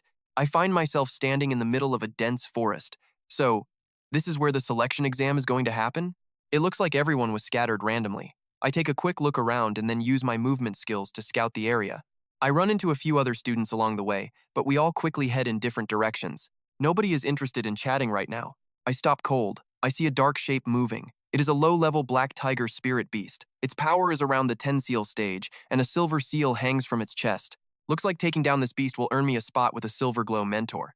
A mid-tier spirit beast is around level 1 of the Emperor Master stage, which matches the gold guide requirements. Does that mean a purple guide expects you to defeat a high-tier spirit beast instead? That level of power corresponds to the 2nd or 3rd tier of the General Master stage. Silver rank is not my goal. I cannot waste any more time here. Outside, the screens are already broadcasting the other students' progress for everyone to see. Ling Kan asked nervously, I wonder if Li Luo can catch a purple guide's attention this time. Thang Na replied with total confidence, with his skills, he will definitely make it happen. She pondered. Li Luo's dual spirits are nearly as strong as my 9th grade spirit, but Shen Jinxiao is one of the 5 guides for the new students this year. I can feel the pure malice in the way he looks at me. If he uses his position to stop Li Luo, it will be hard to handle. That man knows Li Luo is my only weakness. Explosions rocked the forest. Li Luo stood his ground, weapon in hand, facing off against a massive, terrifying beast. He gripped his blade, sweat pouring down his face. The beast, blinded in one eye, let out a furious roar and lashed its massive tail toward him. He reacted in a split second, shouting, Water light illusion! His powerful technique successfully blocked the monster's strike. It howled in pain, coughing up a thick spray of dark red blood. Realizing it was outmatched, the creature turned to flee. Li Luo yelled, You are not getting away! And unleashed his water-light calamity. The beast could not outrun the blast. Its screams cut off abruptly as its massive body finally collapsed at Li Luo's feet. He approached the corpse with a grin. He had the gold seal now. That made things much safer. At least a gold guide was guaranteed. Now, he just had to find a way to impress a purple rank mentor. Not far off, a figure had been standing silently, watching him for quite some time. Li Luo was startled, but he quickly regained his composure when he saw the purple robe. This was a purple rank guide. The man gave a thin smile. Li Luo, I have been waiting for you. I am Shen Jinxiao, one of the 5 purple guides. I once wanted to be Thaninga's mentor. I wonder if she ever mentioned my name to you. Li Luo asked seriously. Teacher Shen, why exactly were you waiting here for me? Jinxiao spoke with an arrogant tone. Li Luo, I admire your talent, so I have decided to take you as my disciple. He handed over a carved purple object. He said, Li Luo, take this. It will help you achieve your goal. Li Luo stammered. Teacher Shen, this does not seem to follow the rules, does it? He laughed. I know your potential, so we can naturally skip the test. Li Luo backed away in fear, politely responding. Teacher Shen, I want to face the hardest trials before I decide. I will look around first, and then I might come back to find you. Hearing this, Jin Xiao released a crushing pressure. Li Luo realized he was in trouble. He could not move, feeling like he was trapped in a cage. He spoke up, asking, Teacher Shen, are you refusing to let me leave? The man smiled wickedly. Why would you refuse such a kind offer from me? There are only 5 purple guides in this competition. If you reject me, the others will see my reaction, and they will likely refuse to even speak with you. Li Luo asked, puzzled, Is this a threat? Why are you so obsessed with a freshman like me? Jin Xiao ignored the question and gave a warning. Take this last chance, Li Luo. Li Luo replied firmly, Teacher Shen, you are being far too impatient. I do not know what your game is, but I know there is no such thing as a free lunch. Jin Xiao's expression darkened instantly. He said, Li Luo, you have just thrown away your very last chance. It seems you will not realize how hard it is to earn my purple seal until you have reached a dead end. Suddenly, an announcement echoed through the exam area. Purple rank mission, capture Li Luo. Anyone who defeats him will receive a purple seal. A purple seal latched onto Li Luo before he could react. Jin Xiao said calmly, That beam of light will last for quite a while. It will lead every other student in this area right to you. Did you not want to impress the other purple guides? Here is your big chance. I am truly looking forward to seeing your performance. He vanished into the wind. Li Luo cursed. Shen Jinxiao, right? You dead dog, I will remember this. He looked at the seal above his head, feeling frustrated. A Duke stage expert created this. A lowly master stage practitioner like me cannot break it. The dense trees might hide part of the light beam for now. I hope there are not too many experts hunting me. The sovereign, watching the situation unfold, could not help but comment. How can anyone survive being hunted like this? Is this really the kind of test a purple guide gives a freshman? This is completely unfair. This kind of test is nothing more than blatant bullying. Hong Kei was not surprised. Mrs. Two-Tone replied, There is no absolute fairness in this world, but this test is definitely pushing it. Tam added, It is unconventional, but for a freshman like him, it might be the perfect chance to show what he is really made of. This way, he will end up with even more refined skills. Lin Kan cursed in frustration. Kim Tu has gone way too far. She turned and saw Thanga carving the name Shen Kim Tu into wood. Confused, Lin Kan asked, What are you doing? Thanga looked dark, her voice dripping with murderous intent as she replied, Just practicing. I need to know how to carve his tombstone properly. He was my teacher once, so a nice tombstone is only fair, do not you think? Inside the exam zone, the new students buzzed with excitement. Did you hear? If we take down Li Luo, we get a purple medal. I checked his file. He is just some top student from Thien Thuc district, nothing special. That purple medal is basically a free gift. 2 students dashed off instantly. After all, who would pass up such an easy target sitting right there? Beixuan gave a wicked laugh. Impressive, Li Luo. To be this unlucky is a talent. I had to deal with you anyway. Is this not the perfect chance? Dudu was skeptical but could not help feeling hopeful. Could a purple medal mission really be this strange and bizarre? Whatever, it does not matter as long as I get that medal. With that thought, she turned and joined the hunt for Li Luo. Somewhere else, Julu sat atop his mountain of loot, muttering to himself, A manhunt for Li Luo? Really? I will sit this one out to repay you for taking your spot earlier. Hunting high-level spirit beasts is way more exciting for me anyway. I hope this place gives me a real challenge. Deep in the woods, Li Luo was frantically searching for a hiding spot. He figured that if he could just last until the light pillar faded, the hunt would finally be over. His only plan was to use the wild beasts in the deep forest to thin out the crowd. Suddenly, he froze in panic. They were already here. 3 figures blurred through the air toward him. They seemed just as surprised to run into someone out here in the middle of nowhere. Thinking fast, Li Luo shouted, Look, there is the guy with the light on his head. The 3 stopped dead and spun around to look behind them. Li Luo dove into the tall grass. You guys go left. I will take the right. Do not let him escape, he barked. One of them looked dazed. Wait, was he looking for the guy with the light pillar too? Another answered blankly, but he had a pillar on his head. They stood in silence. It took a second for their brains to catch up. Damn it, that was Li Luo. After him. I'm going to kill him for making us look like idiots, they roared. Suddenly, several blinding streaks of light shot directly toward them. Where did these flares come from? They cried out. My eyes! I am going blind over here. The light beams struck their legs with pinpoint accuracy. "My legs!" they screamed. Even as Li Luo fled, he could hear their hellish cries echoing through the woods behind him. Li Luo was truly shameless for that sneak attack, but he did not give it a second thought. He only had one goal: reach the heart of the forest before the trap closed. He prayed he would make it. Seeing the purple glow of the light pillar, Yu Lang spoke up. "Li Luo is in deep trouble. I am going to help him." Someone immediately warned him, "At this level of a manhunt, we would just be throwing our lives away," but Yu Lang just gave a calm response. In this entrance exam, hunting beasts is not the only way to earn those gold and silver medals. Our overall performance can also decide our final result in the end. Everyone is hunting Li Luo. If we just follow the crowd, we will never stand out from them. We could set a trap right here and take down the hunters chasing him instead. That might even earn us some special performance points. The others went silent for a moment, processing the idea. Zhao Kuo was the first to raise his hand in agreement. "I am in," Purple Hair added. "I will help too. But when this is over, make sure you tell Li Luo that I really just wanted to get on Sister Jiang's good side." Yu Lang laughed and replied, "Of course. Now, it is time for our best actor to take the stage." That person sighed and complained as he stepped forward.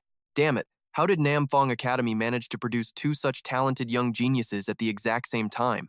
Elsewhere, sparks flew as weapons clashed repeatedly. It turned out Li Luo was already locked in combat with two new enemies. A guy with slicked back red hair yelled, "Give up, Li Luo. You cannot escape. Just let us win and make it easy." Li Luo replied with a smirk, "Come on, brothers. Why push me so hard? Since I am so handsome, why not just show some mercy? Let us just sit down and talk." The two looked disgusted. "God, you are gross. Kill him." The three of them immediately dove into a fierce fight. Green Hair laughed triumphantly. "One against two and you still dare to charge us? You are far too arrogant, Li Luo." He unleashed his water light mirror. Before the guy could react, he was sent flying. His partner stood there, jaw dropping in shock. Not giving him a second to recover, Li Luo lunged forward with an enhanced skill attack. He quickly followed his teammate into the air. "How is this possible?" After stretching his limbs, Li Luo calmly said, "See, I told you it would be better to just sit down and talk." The two guys Li Luo just trashed watched him walk away. Bitterly, they muttered, "How is Li Luo this strong?" Beixuan arrived just then. Hearing the name, he asked, "Did you boys just have a run-in with Li Luo right here? Looks like he got away. Which way did he head off to?" Seeing the newcomer, one guy spitting blood gasped out the name, Duze Beixuan. He pointed quickly, saying he ran that way, but his power is insane, definitely not someone who just entered the White Seed stage. Beixuan did not waste time and left, but he threw a parting insult. "He is not strong, you are just pathetic." The victim snapped back in anger. "Such arrogance, good thing I gave him the wrong directions." Elsewhere, Qing probed, "Are you heading out to hunt Li Luo?" He Jiu laughed, "Taking him down earns me the Violet Seal crest. Of course it is worth my time to step in." Hearing that, Qing stepped forward to block him. "If that is true, then I cannot let you pass," he, Jiu, said calmly. "Classmate Qing, you are no match for me. Why bother throwing your life away?" Qing did not want to argue. She said shortly, "Buying even a little time is better than nothing." She looked calm on the outside, but her heart was racing with anxiety. If He Ju got involved, he would be a massive threat to Li Luo. She had to give everything to stop him. He Ju just sneered, "If classmate Qing is willing to go on a date with me later, I might just consider doing what you want today." Qing quickly gathered her energy as both of them dropped into fighting stances. He Ju gave an arrogant smile. "Then I will just have to show you the massive, undeniable gap between our powers." Meanwhile, a young man named Mai Fong stepped onto the scene. He was a student whose strength had reached the lower White Seed stage. Though many were hunting Li Luo, a man must always have dreams. What if he actually managed to pull it off? He would finally become a prestigious Violet Seal student, and maybe even catch the eye of a beautiful senior girl too. That was the ultimate path to a successful life. Carrying that big dream, he set off to find Li Luo right then. On the way, someone spotted him and called out. It was Zhao Kuo, who said with a friendly smile, "Classmate, please wait." Mai Feng sized him up. The guy looked honest and blunt. He asked cautiously, "Classmate, is there something that you need from me?" Zhao Kuo explained calmly, "Are you also here looking for Li Luo? I have a few others with me. Why not team up? It will definitely boost our chances of success." Mai Feng asked warily, "Can I meet them first?" Zhao Kuo replied cheerfully, "Of course, no problem, follow me. By the way, what should I call you, classmate?" Then he led Mai Feng to his group and introduced him. "These people ahead are our teammates for the hunt. This is Mai Feng. Everyone, get to know each other." Yu Lang said happily, "With brother Mai Feng joining us, we will definitely take down Li Luo and get that reward." The crowd started flattering him. "We never expected a pro like you to join. This time, we will definitely succeed." You will get the Violet Seal Mentor's approval. Big brother Mai Feng is not just strong, he is truly elite. Mai Feng beamed with pride, thinking, these guys really have good taste. I should definitely hang out with them more often from now on. He waved his hand and said, agreed. I think we have enough people. Let's head out. Suddenly Yu Lang appeared behind him with a sly grin. Brother Feng, there is a mosquito on your neck. Let me get that for you. When Mai Feng turned around, his eyes widened in terror, followed by a sudden, loud thud. Mai Feng's vision blurred. He just saw someone standing there saying, this brother was actually pretty honest. If there is a chance later, I would really like to hang out with him. Then, everything went black. Time passed, and the number of victims from Yu Lang's group grew significantly. They said excitedly, doing all this work must count as helping Li Luo out, right? Just one more job and we can call it a day. Yu Lang said happily, Zhao Kuo, let's find one more customer. A while later, Zhao Kuo finally saw someone passing by and felt a surge of joy. Here we go. Zhao Kuo got into character again. Classmate, please wait. But this was no fat sheep, it was a fierce wolf, Bai Daodu, a top-ranked freshman on the 3 Peaks list. Zhao Kuo panicked, thinking, wait, oh damn, this is bad. I was fishing for a minnow and caught a shark. Daodu glanced at him coldly and asked if he needed something. Zhao Kuo replied, a group of us are gathering to hunt Li Luo in the mountains. If you are interested, join us. Daodu calculated. The forest was huge, and searching alone would take forever. Thinking this, she agreed and told him to lead the way. Zhao Kuo led the way obediently, feeling uneasy. This shark was too aggressive. If she reached Li Luo in the forest, she would be a massive threat to him. Even if we can't take down this shark, we have to find a way to stall her. Engu Lang appears with a nervous grin. Zhao Cat, look who you brought. Engu Lang turns pale, realizing this is a mess. Engu Lang mumbles nervously, damn it, why did that idiot Zhao Kuo lead this shark straight to us? Du senses the air. There are faint breaths in the woods, probably unconscious. You aren't looking for help against Li Luo, you're just playing dirty tricks out here. Engu Lang trembles. Sister, do not throw around false accusations. Zhao Kuo retreats, gripping his club for a sneak attack. Dudu releases a wave of crushing pressure, blasting Zhao Kuo back. Nulong yells for the attack. Dudu looks on with pure disdain. Like a bug under a wheel, fighting roars everywhere. A faint purple light marks Li Luo's hidden position deep within the forest. Li Luo pants heavily, resting on a jagged rock. He calculates his chances. If I didn't have dual resonance palaces, plus my water resonance to keep me going, I would have collapsed from this endless gauntlet by now. Better recover my energy while I can. Someone approaches. He spins around to find Beixuan smiling like a devil. He calls out Li Luo's name. Standing just a few paces away, he watches the boy with cold indifference. Beixuan laughs. How does it feel? Scurrying around like a rat. Li Luo's face darkens, but he snaps back with iron resolve. Duze Beixuan, get this straight. I am never going to be your brother-in-law. Qingye would never allow it. Beixuan snarls. I want to see if you are still this mouthy when I am stepping on your head. Li Luo fakes a sob. Don't push me. I just wanted a quiet life here at the academy. Beixuan's anger flares. Trying to stall for time to recover your strength? Even then, you're no match for me. Li Luo pauses, then throws out a desperate bargain. If you can wait 30 minutes for me, I will respect you as a real man. Beixuan prepares his strike, mocking the offer. You said it, Li Luo sighs. It seems this young lord isn't quite as stupid as I had hoped. A high-level 8th grade resonance sounds like it should be enough to crush me instantly, but appearances are deceiving. Who would guess I have 2 resonance palaces? In this exam, I must catch a top-tier mentor's eye. To do that, I just have to show what I am really capable of. Accomplishing that is simple. I just have to reveal my true potential right here. And isn't Duze Beixuan standing right there the perfect pawn for my plan? If I can't stay under the radar, then I'll just have to blind them all. The crowd watches, certain it's over for Li Luo. Beixuan carries an 8th grade resonance. That is a power level Li Luo simply cannot hope to touch. Still, the fact that Li Luo has lasted this long is actually starting to surprise some people. Honglian laughs, arms crossed as she waits for the kill. You idiot, now you'll pay for that big mouth.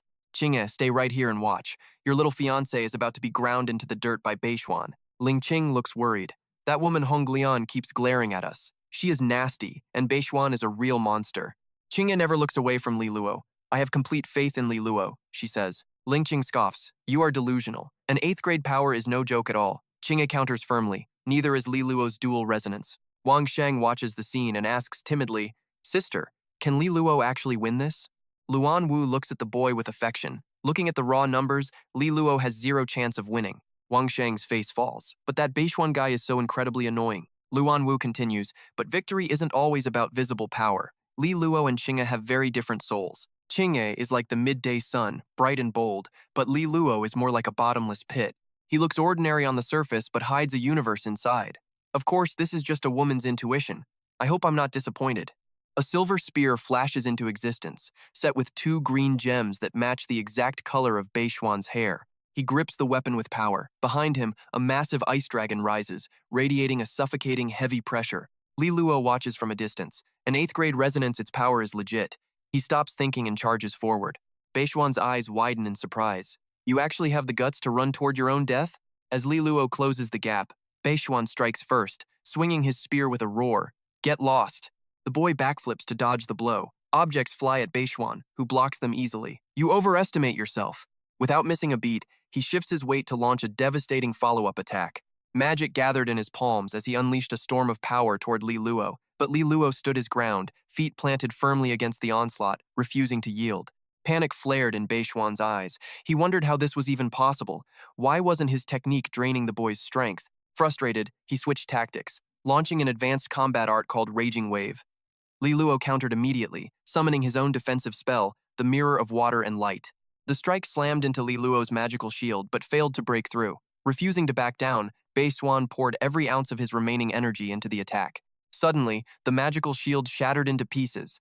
Beixuan smirked, his voice dripping with mockery. Li Luo, weren't you acting all high and mighty?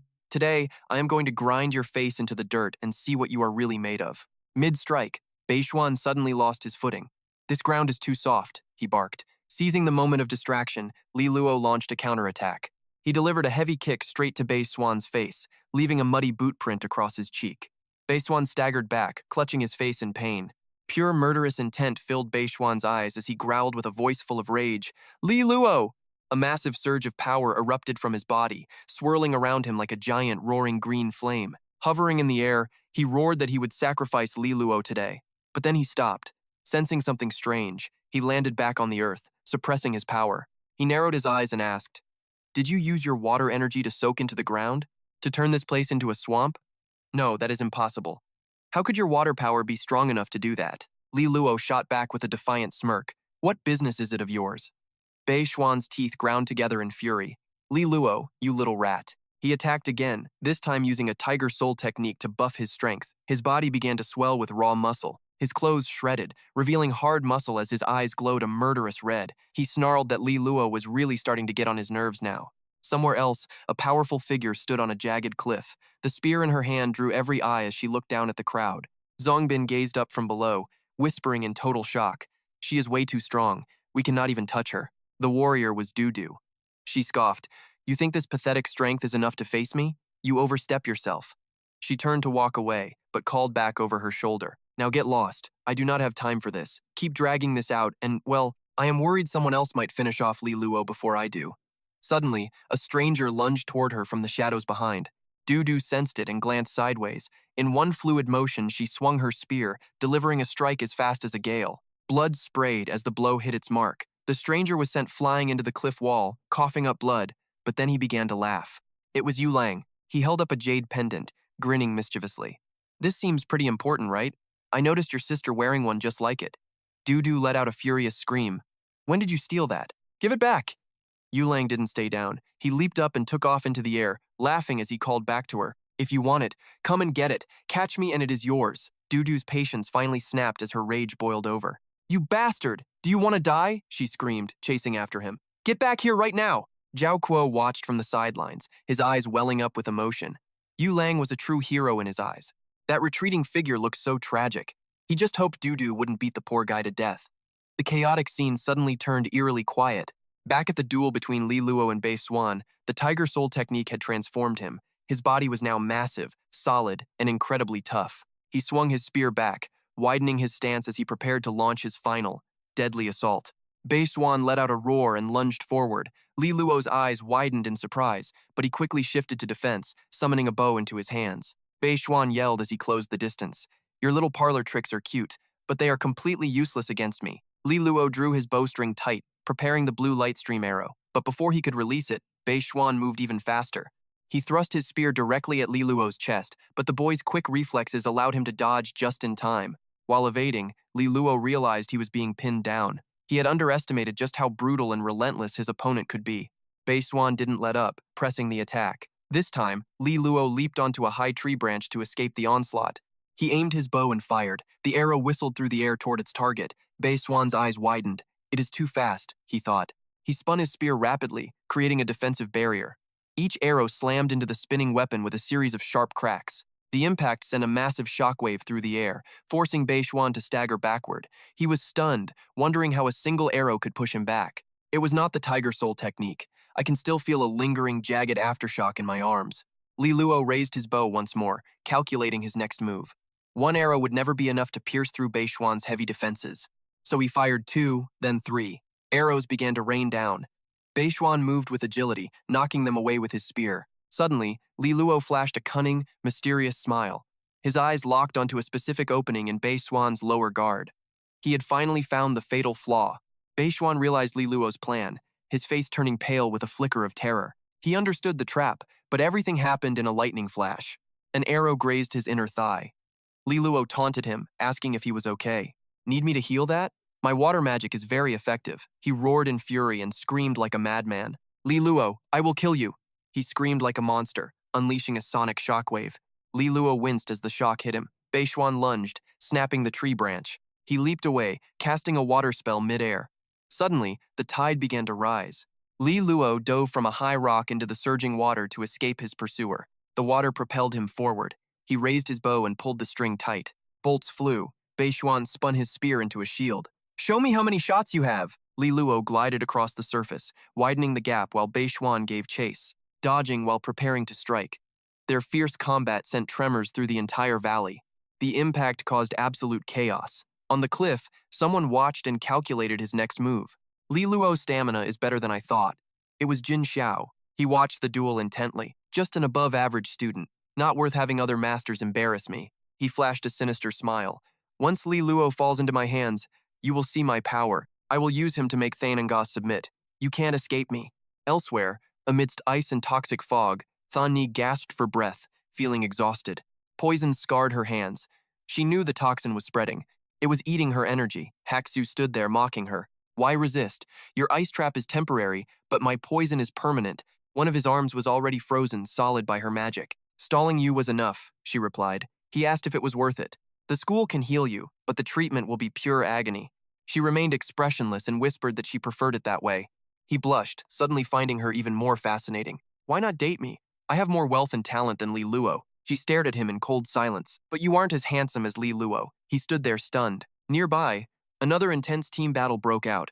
One was thrown back. Give me the jade! He refused, even while bloodied. Duze was fuming. What is wrong with a person like you? Before she struck, he ducked and screamed for his life. She snapped and started pummeling him without mercy. He lay motionless in the dirt, beaten into a pulp. Did I go too far? She checked his pulse, asking if he was okay. His eyes suddenly snapped open. He saw his chance and lunged forward, hugging her tight. Clinging like a koala, she blushed, then sent him flying with a blast. He slammed against the cliff, spitting blood. Duze hissed, I'll kill you! She charged with her spear. He screamed about his family. My 80-year-old mother and 10 siblings need me. The spear stopped. An 80-year-old mother? That is quite impressive. She knocked the jade loose and gave him a warning. I am warning you. Mess with my sister and I will chop you into dog food. She then turned away. Suddenly, Engu Lang lunged and grabbed her ankle. Duze looked back at him, crawling on the ground, still holding her tight. Hey, who said you could leave? His gaze was sharp and filled with a dangerous edge. Duze watched him, thinking how he was covered in wounds yet still persistent. Such stubbornness was truly quite impressive. She turned around and asked, What is your name? He gripped her leg tighter and whispered, Engu Lang. She sighed and continued, Engu Lang, are you really doing all of this just for Li Luo? He is the young master of Luo Lan House. You consider him a friend, but to him, you are just someone disposable. He coughed violently before snapping back. What do you know? My parents spent everything to get me into this school. When I first arrived, I was clueless. I could not understand a single thing they taught us. Li Luo taught me everything step by step. He gave me the courage to stay in this academy. I only care about that debt. He is my friend. What he thinks of me is his business. Duze stayed silent. Engu Lang finally let go. Duze sat by a nearby tree and sighed. It is too late anyway. Li Luo was captured. Engu Lang propped himself up, his body trembling as he replied, I would not be so sure about that. At least I did my best to stall a top-tier student like you. Duze clicked her tongue and turned away. If it were anyone else, you would be dead by now. The forest fell into silence. Dudu noticed the silence and glanced over, wondering why he had suddenly stopped talking to her. Angulang was slumped against a nearby rock, fast asleep and breathing quite steadily. Dudu sighed at his recklessness. Meanwhile, the fierce battle between Li Luo and Beixuan continued to rage. Li Luo fired arrow after arrow, but Beixuan dodged them all. Li Luo sensed something was very wrong. Why is he only defending? Is he planning something? Beixuan suddenly gave a mysterious, dark smile. He gathered his strength, his face contorting with rage as a terrifying, murderous aura exploded from him. Li Luo felt the sudden pressure, but he refused to let it break his focus. Li Luo pulled his bow and fired a glowing arrow. Beixuan vanished instantly, dodging like a gust of wind. Li Luo was shocked. How did he miss his target like that? Suddenly, the sound of tearing wind came from behind. Beixuan's silver spear was closing in fast. Li Luo spun around, but had no time to strike back. He used his bare hands to block. The impact was brutal, making Li Luo cough up blood. Had his enemy's speed and power increased again? Beixuan did not stop. He lunged forward and moved like a lightning bolt toward Li Luo. He smashed through the trees, clearing his line of sight to find the target. Beixuan stopped and looked at his exhausted opponent. Li Luo, enough games. It is time to end this. My soul rank and power level are far superior to yours. How do you expect to win? Li Luo slowly walked toward him and replied, Do you really think walking slow and talking tough makes you look intimidating? Li Luo looked completely unharmed, as if the fight had never even happened. He added, I have spent this time preparing a coffin just for you. Beixuan charged in a rage. Still acting tough? Li Luo stood his ground, refusing to move. Suddenly, thick roots erupted from the ground like living creatures. They lunged forward and coiled tightly around Beixuan's silver spear. No matter how hard he pulled, the weapon would not budge an inch. He struggled with the roots. Wood arts? Who is interfering in our fight? Li Luo replied calmly. Is anyone else even here besides the two of us? Beixuan yelled back, Are you telling me you triggered this wood art yourself? That is impossible. You clearly use water arts. Li Luo raised his hand. I will show you my secret weapon. A sphere of energy formed, mixing water and green light. He smiled confidently. I am the legendary dual soul user. The battle played on. The crowd watching the fight broke into a loud and frantic chatter. Dual resonances? Just how incredibly rare is this guy exactly?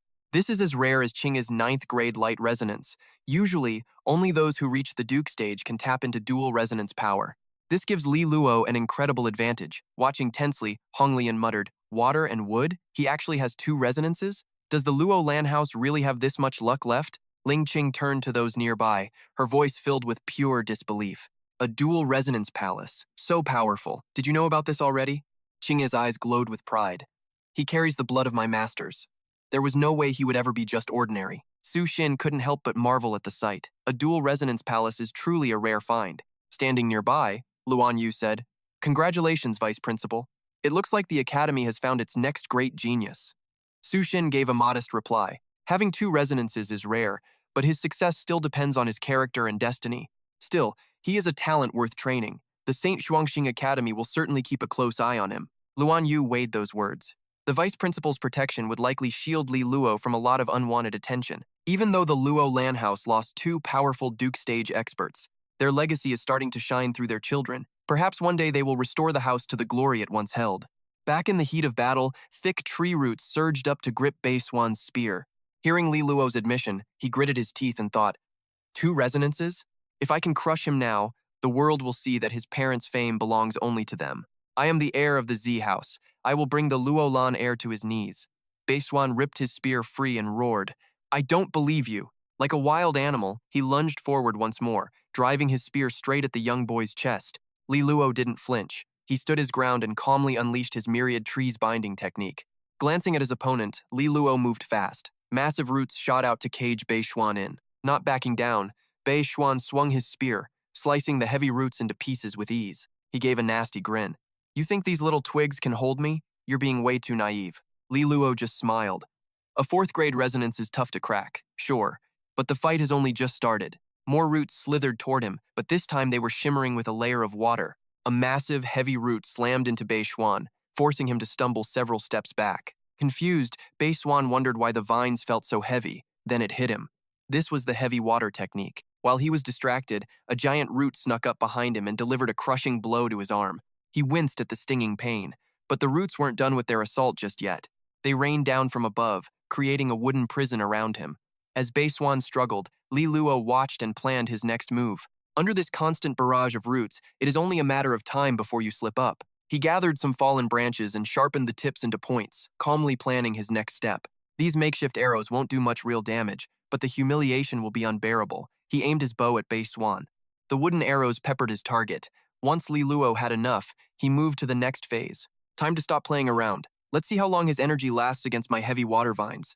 Beixuan was covered in wooden arrows, trapped and surrounded on all sides by the encroaching roots.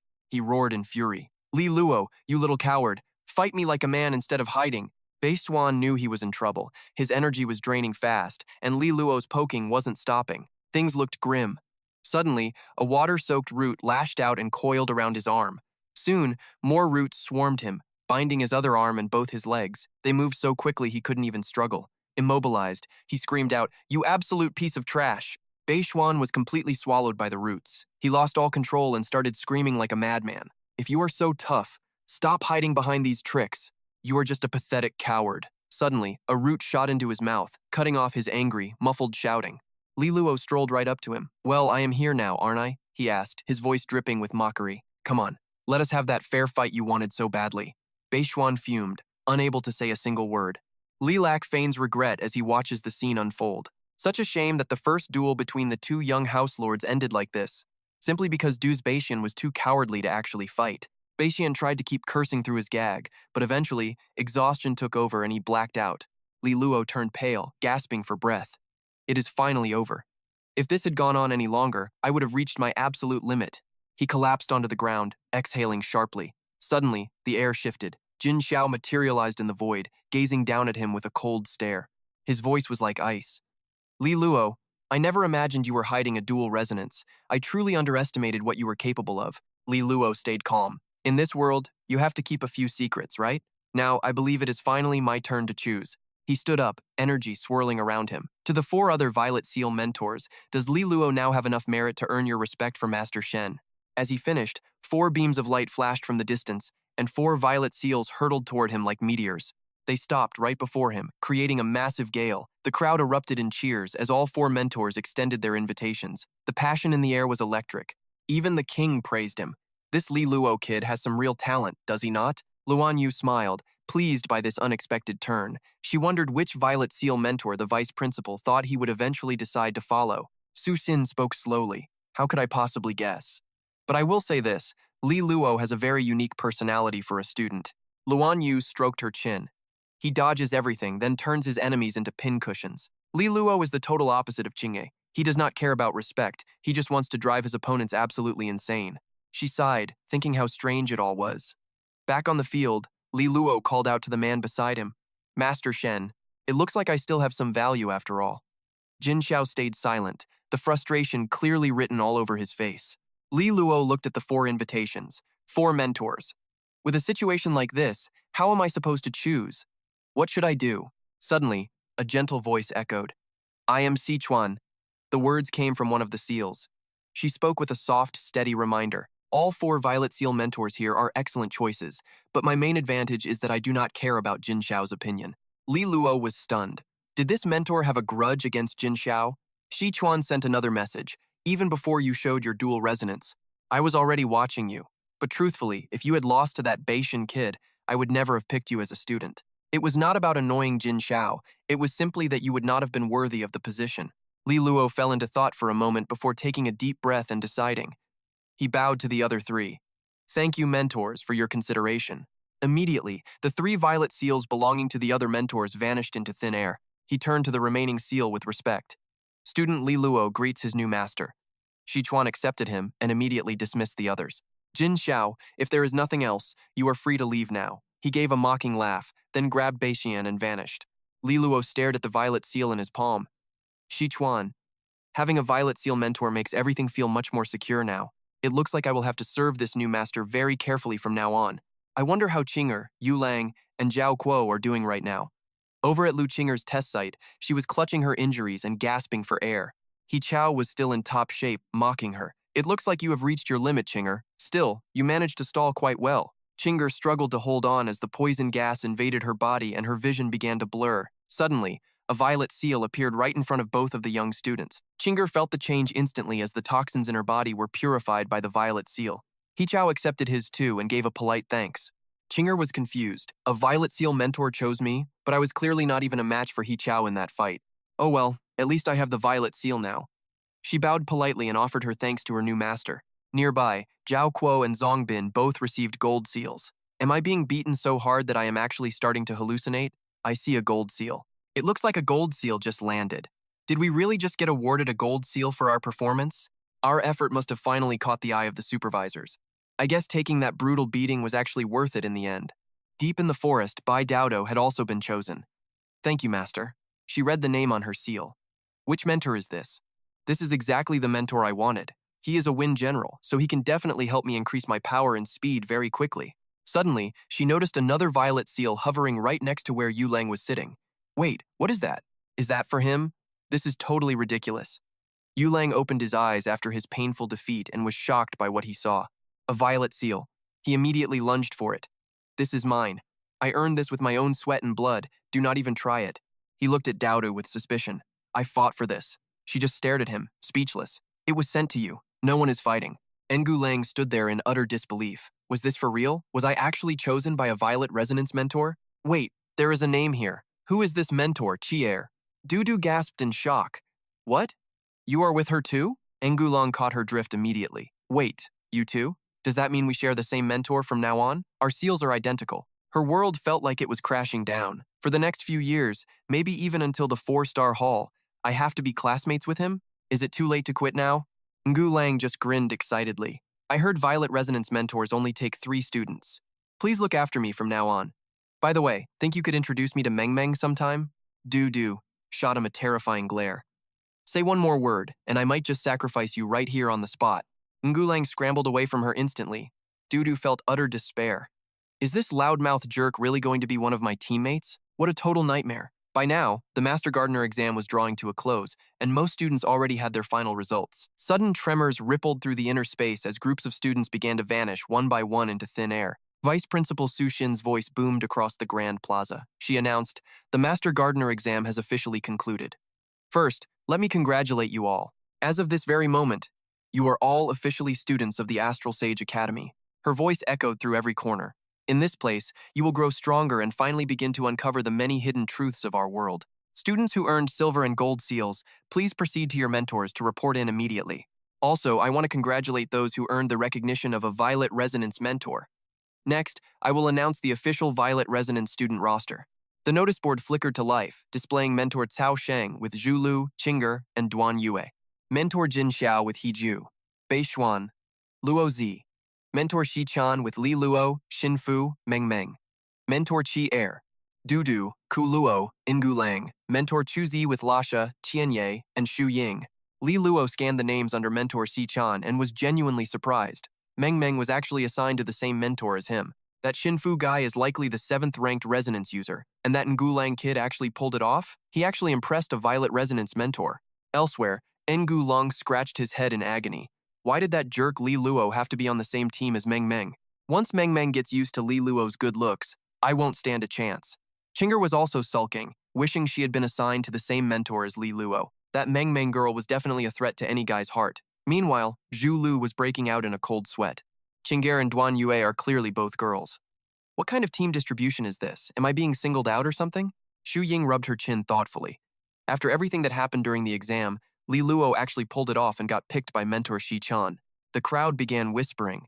If you looked at the overall power of these 5 small groups, Mentor Jin Xiao's group seemed the strongest, packed with top-ranked elites.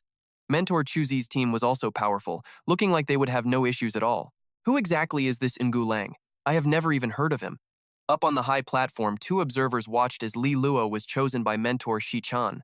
Jiang Qing'e smiled to herself. Among the 5 elite Violet Resonance mentors available, Mentor Shi Chan was definitely the best choice. Her primary resonance was water, just like his, and she already had a bit of a grudge against Jin Xiao. From now on, Jin Xiao won't be able to pose much of a threat to Li Luo at all. Su Xin's announcement rang out across the plaza once more. Students, if you can truly prove your own excellence and worth during the upcoming semester, these Violet Resonance mentors might just find a spot for you. At the Astral Sage Academy, no hidden gem goes unnoticed. The road ahead is long, and there are many variables. This is only the beginning. The future is something worth looking forward to. The Freshman Master Gardener exam is officially over, and your new life at the Astral Sage Academy has officially begun. Then, Su Xin turned to address the people standing beside her. I appreciate the three of you coming for this year's freshman exam. Luan Wu smiled gently. You are being too kind, Vice Principal. I am a student here myself, after all. The young king gestured excitedly with his hands. The Astral Sage Academy is so much fun. Can I come here to train in the future? Su Xin leaned down and whispered to the boy. This academy ignores status. If you have the talent, our doors are open. However, when that time comes, the king might need to keep his true identity a secret. Suddenly, a heavy sigh echoed between them. Luan Wu sadly stroked the boy's head. The king has been sickly since childhood and requires constant medication just to stay stable. Over the years, many healers across the Great Xia have tried and failed to cure him. Su Xin spoke thoughtfully. I am afraid the king's illness is a congenital condition. Only a Duke stage expert possessing both water and wood or light resonances could possibly heal him. Finding one resonance is easy, but having two specific types at once is incredibly rare. Even then, there is no guarantee they could ever truly fix the king's innate physical defects. We might even need to gather king-class masters from these three elements just to take action. Lone Vu felt hopeless. This was an impossible search. Kung Wu Yen calmed them, saying there was no rush and they would eventually find it. The king asked with curiosity, is it not true that Li Luo possesses wood as his second affinity?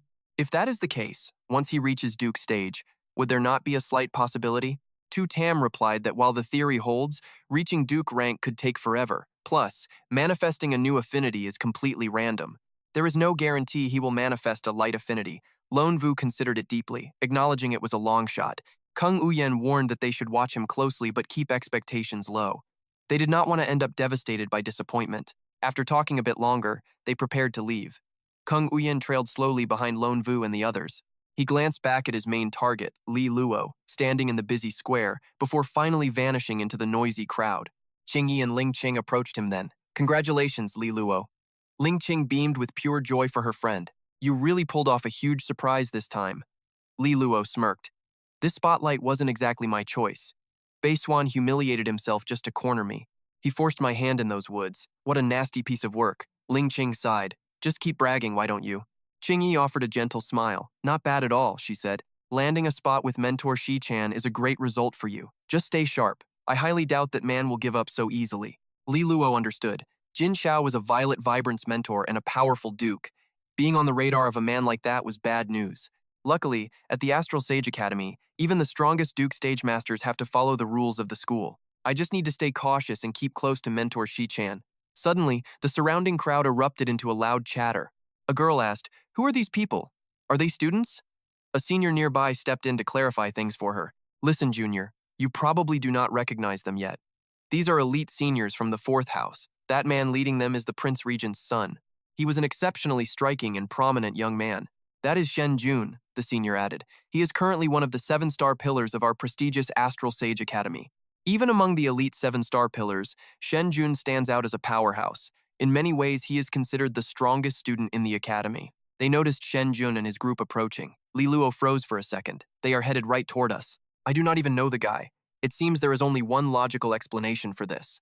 Ling Qing whispered that his biggest rival had finally arrived. Shen Jun walked right up and greeted Qingyi directly, calling her junior sister Jiang. I was far too busy training to catch the contest today, but I heard Junior Li Luo performed brilliantly and was chosen by mentor Shi-chan. You certainly shocked everyone today, Junior Li Luo. It truly is a cause for celebration, he replied with humble politeness. Senior Gong, you flatter me. I was just lucky enough to catch mentor Shi-chan's eye. Qingyi remained indifferent and calm. It was just a small competition, Senior Gong. There is no need for such excessive praise. Shen Jun ignored her cold shoulder. Your standards are far too high, Junior Jiang. Not everyone can match your incredible talent. Born with a 9th grade affinity, the Violet Vibrance mentors nearly came to blows over you back then. Li Luo studied him closely. This senior had an extraordinary presence and seemed very well-mannered. Suddenly, a mocking voice cut through. Senior Gong, you really shouldn't underestimate Junior Jiang's famous fiancé. Dual affinities are rare after all. They are easily as impressive as a 9th grade light affinity. Qingyi did not hesitate to push back. Honglian, I recall defeating you instantly during your very first competition. Honglian grit her teeth in rage before Shen Jun silenced her. Honglian, it is orientation day. Do me a favor and stop the bickering here. Her attitude shifted instantly into shy submission. If that is what you want, Senior Gong, then I will let it slide for today. After some brief small talk, Qing Yi led Li Luo and Ling Qing away. A fuming Hong Lian grabbed Beixuan and immediately stormed off. Once the square cleared, Shen Jun watched Li Luo walk away in silence. Dual affinities, he whispered to himself. This young lord of House Luolan is not the failure the rumors described. His subordinate stepped forward with advice. Your pursuit of Jiang Qing-A is far too subtle, Your Highness. Given your status, you are more than a match for her. Surely you have plenty of ways to convince Li Luo to dissolve that marriage contract on his own. He flashed a mysterious smile. You are being far too shallow. Qing-E would never let a simple contract bind her. It is her heart that I want. With a woman like her, rushing is a mistake. If I push too hard now, I will lose my chance forever. He paused for a long moment, considering his next move. As for Li Luo, I might actually try to win him over. Getting close to Lilac was actually the smartest way to reach Thanga. I'll admit, this feels dirty, but true winners know when to swallow their pride and play the long game. Lin Khan figured this divine lord was going to be a major headache. This guy is on a whole different level. Honestly, kid, you are just no match for him yet. Lilac played it cool, but he knew his ceiling was just that guy's starting point. Lin Khan rolled her eyes. You sure are great at lying to yourself. He stood there speechless. I mean, what else could he say? The guy was clearly elite. Thana tried to comfort him. Don't feel inferior. So what if he's royalty? You have dual resonances. Give it a few years and you will definitely leave him in the dust. Lilac, in my heart, you are just as good as anyone else. Those words hit him right in the heart. Lin Khan groaned. Talk about sickeningly sweet. You are way too nice to him. Lilac was confused. So, Thanga, what's the catch? She just smiled. Remember that little promise we made? You finished the first step. Now, for the second, I want you to be the top freshman at Astral Sage Academy. Lilac groaned. Top freshman? That's a lot of pressure. She leaned in mysteriously. If you pull it off, there's a reward. His eyes lit up. A reward? What kind? She pretended to think for a moment, then winked at him. The reward is, I'll act like I never saw you flirting with that Thon Yi girl. Lilac nearly bit his tongue. Thanga, just because you're beautiful doesn't mean you can go around slandering people. After setting the bar high, Thon Inga led Lin Khan away. Lilac protested loudly, but it was useless. He just stood there alone and fuming. She is way too bossy for her own good. Fine, I'll go meet my powerful new mentor then. He walked toward the meeting spot and spotted a familiar silhouette. Based on how cute she looked, it had to be her, right? Lilac tried to be friendly. Hey there, cute classmate. How's it going? She jumped, spinning around with a flustered look on her face. Oh, hello there. He couldn't help it. She was adorable, exactly the type of girl his friend Ngo Lang would love. Are we at Mentor Hai Thuen's place? Why aren't you going in? She blushed. The mentor said we have to wait for everyone. Lilac looked around. Is someone missing? A guy named Tan Fu? Is he always this late? Cute classmate pointed over to the side. Actually, he's been right there the whole time. We have been waiting for you this whole time. A boy in a dark hoodie stood off to the side, watching us. He glared sharply at Lilac. Feeling guilty, Lilac apologized. Sorry about that. I didn't mean to keep you waiting. A voice drifted from inside the building. Come in. They hurried forward. That's probably the mentor calling for us. The three of them entered to find a woman waiting. She wore a veil, leaving only her piercing, beautiful eyes visible to them. This was Hai Thuyen, the mentor from Astral Sage Academy. They all bowed respectfully. Greetings, master. Hai Thuyen relaxed and looked them over. Starting today, you three are officially my students. According to Academy rules, I will be guiding your cultivation. They thanked her quickly, but she remained cold. Don't bother thanking me yet. The more you guys excel, the bigger the payout I receive from the Academy for my work. Why else do you think high-level Duke rank mentors like us would bother teaching you kids anyway? As for any unfair trouble you face, I'll deal with it. Lilac knew exactly who she meant. Kim Tu. Hai Thuyen continued. You each have your strengths. Lilac has dual resonances. Tan Fu has a rare shadow influence. Man might have the lowest raw power here, but her water butterfly resonance is actually something quite special. She may lack your combat skill, but she's a total genius when it comes to researching spirit liquids. Mon blushed, looking down at her feet. Oh no, not really. Suddenly she felt eyes on her. Lilac was staring like a greedy corporate boss looking at a new employee. She shivered. He is handsome, but he is also kind of terrifying. Hi, Thuyen interrupted. I have some vital information to share with you all. But before we get to that, I'll let each of you ask me one question. Lilac jumped in. Master, what's the King Marquis battlefield? The room went dead silent. You could feel the tension in the air get heavy instantly. Finally, Hai Thuyen spoke. Is this about your parents? He gave a firm nod. Yeah, it is. Her eyes burned with intensity. That question is at the very heart of the secrets I was going to tell you about our world. First, let me give you a real breakdown of the world we live in. We are currently in the Eastern Divine Continent, where factions are as numerous as the stars. Beyond our borders lie the 9 great continents and the 10 great continents. This is the true foundation of humanity. In the 3 great nations of our continent, the Sage Academies are the ultimate authority. Do any of you know why these academies actually exist? The question stopped all 3 of them cold. She didn't wait for an answer. It is because of the Academy League. This league is arguably one of the most massive powers in our entire world. Its members consist of the elite academies scattered across all of the 10 great divine continents. The Astral Sage Academy is merely one of those member schools. Li Luo felt a chill. If the massive Astral Sage Academy was just a single member of this group, then how powerful was this league truly meant to be? Sichuan frowned with a heavy, serious look. She explained that the league was created specifically to deal with the existence of the supernatural others. Legends say that eons ago, human civilization reached a golden age, but as humanity advanced and grew even more powerful, it altered the fundamental laws of heaven and earth, triggering a horrifying transformation. Our world suddenly gained a dark reflection, a mirror image of itself. That reflected side of existence is known as the dark world. This mirror world acts as a vessel for humanity's deepest collective sins. From this corruption, the others were born. They are like a plague or a virus, spreading endless slaughter and total chaos wherever they go. After centuries of war, a great human power sacrificed everything to sever the link between worlds. However, that connection was never truly, fully broken. The place we call the Marquee Battlefield is actually the point where our world and the reflection world are still tied together. The sheer brutality of that battlefield is far beyond anything you could imagine. Every time Marquee-level experts enter that war zone, very few ever return. Less than 1 in 10 makes it out alive. Li Luo couldn't understand. He demanded to know why his parents were forced to go there. Sichuan closed her eyes and explained what humanity eventually discovered. If we do not send Marquee-level warriors inside, those creatures will eventually break out. They would invade the 10 divine continents, causing destruction and death beyond comprehension. If the count of surviving warriors inside drops too low, the monsters will surely surge out. The others would swarm our world. At that point, another group of high-level experts must be sent into the fray.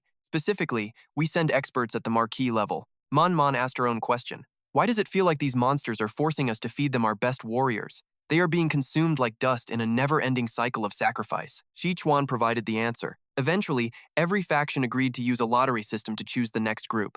They call it the life and death draw. A white slip means you stay. A black slip means you go. Last time, both of your parents drew the black slips. That is why they had to enter the Marquee battlefield.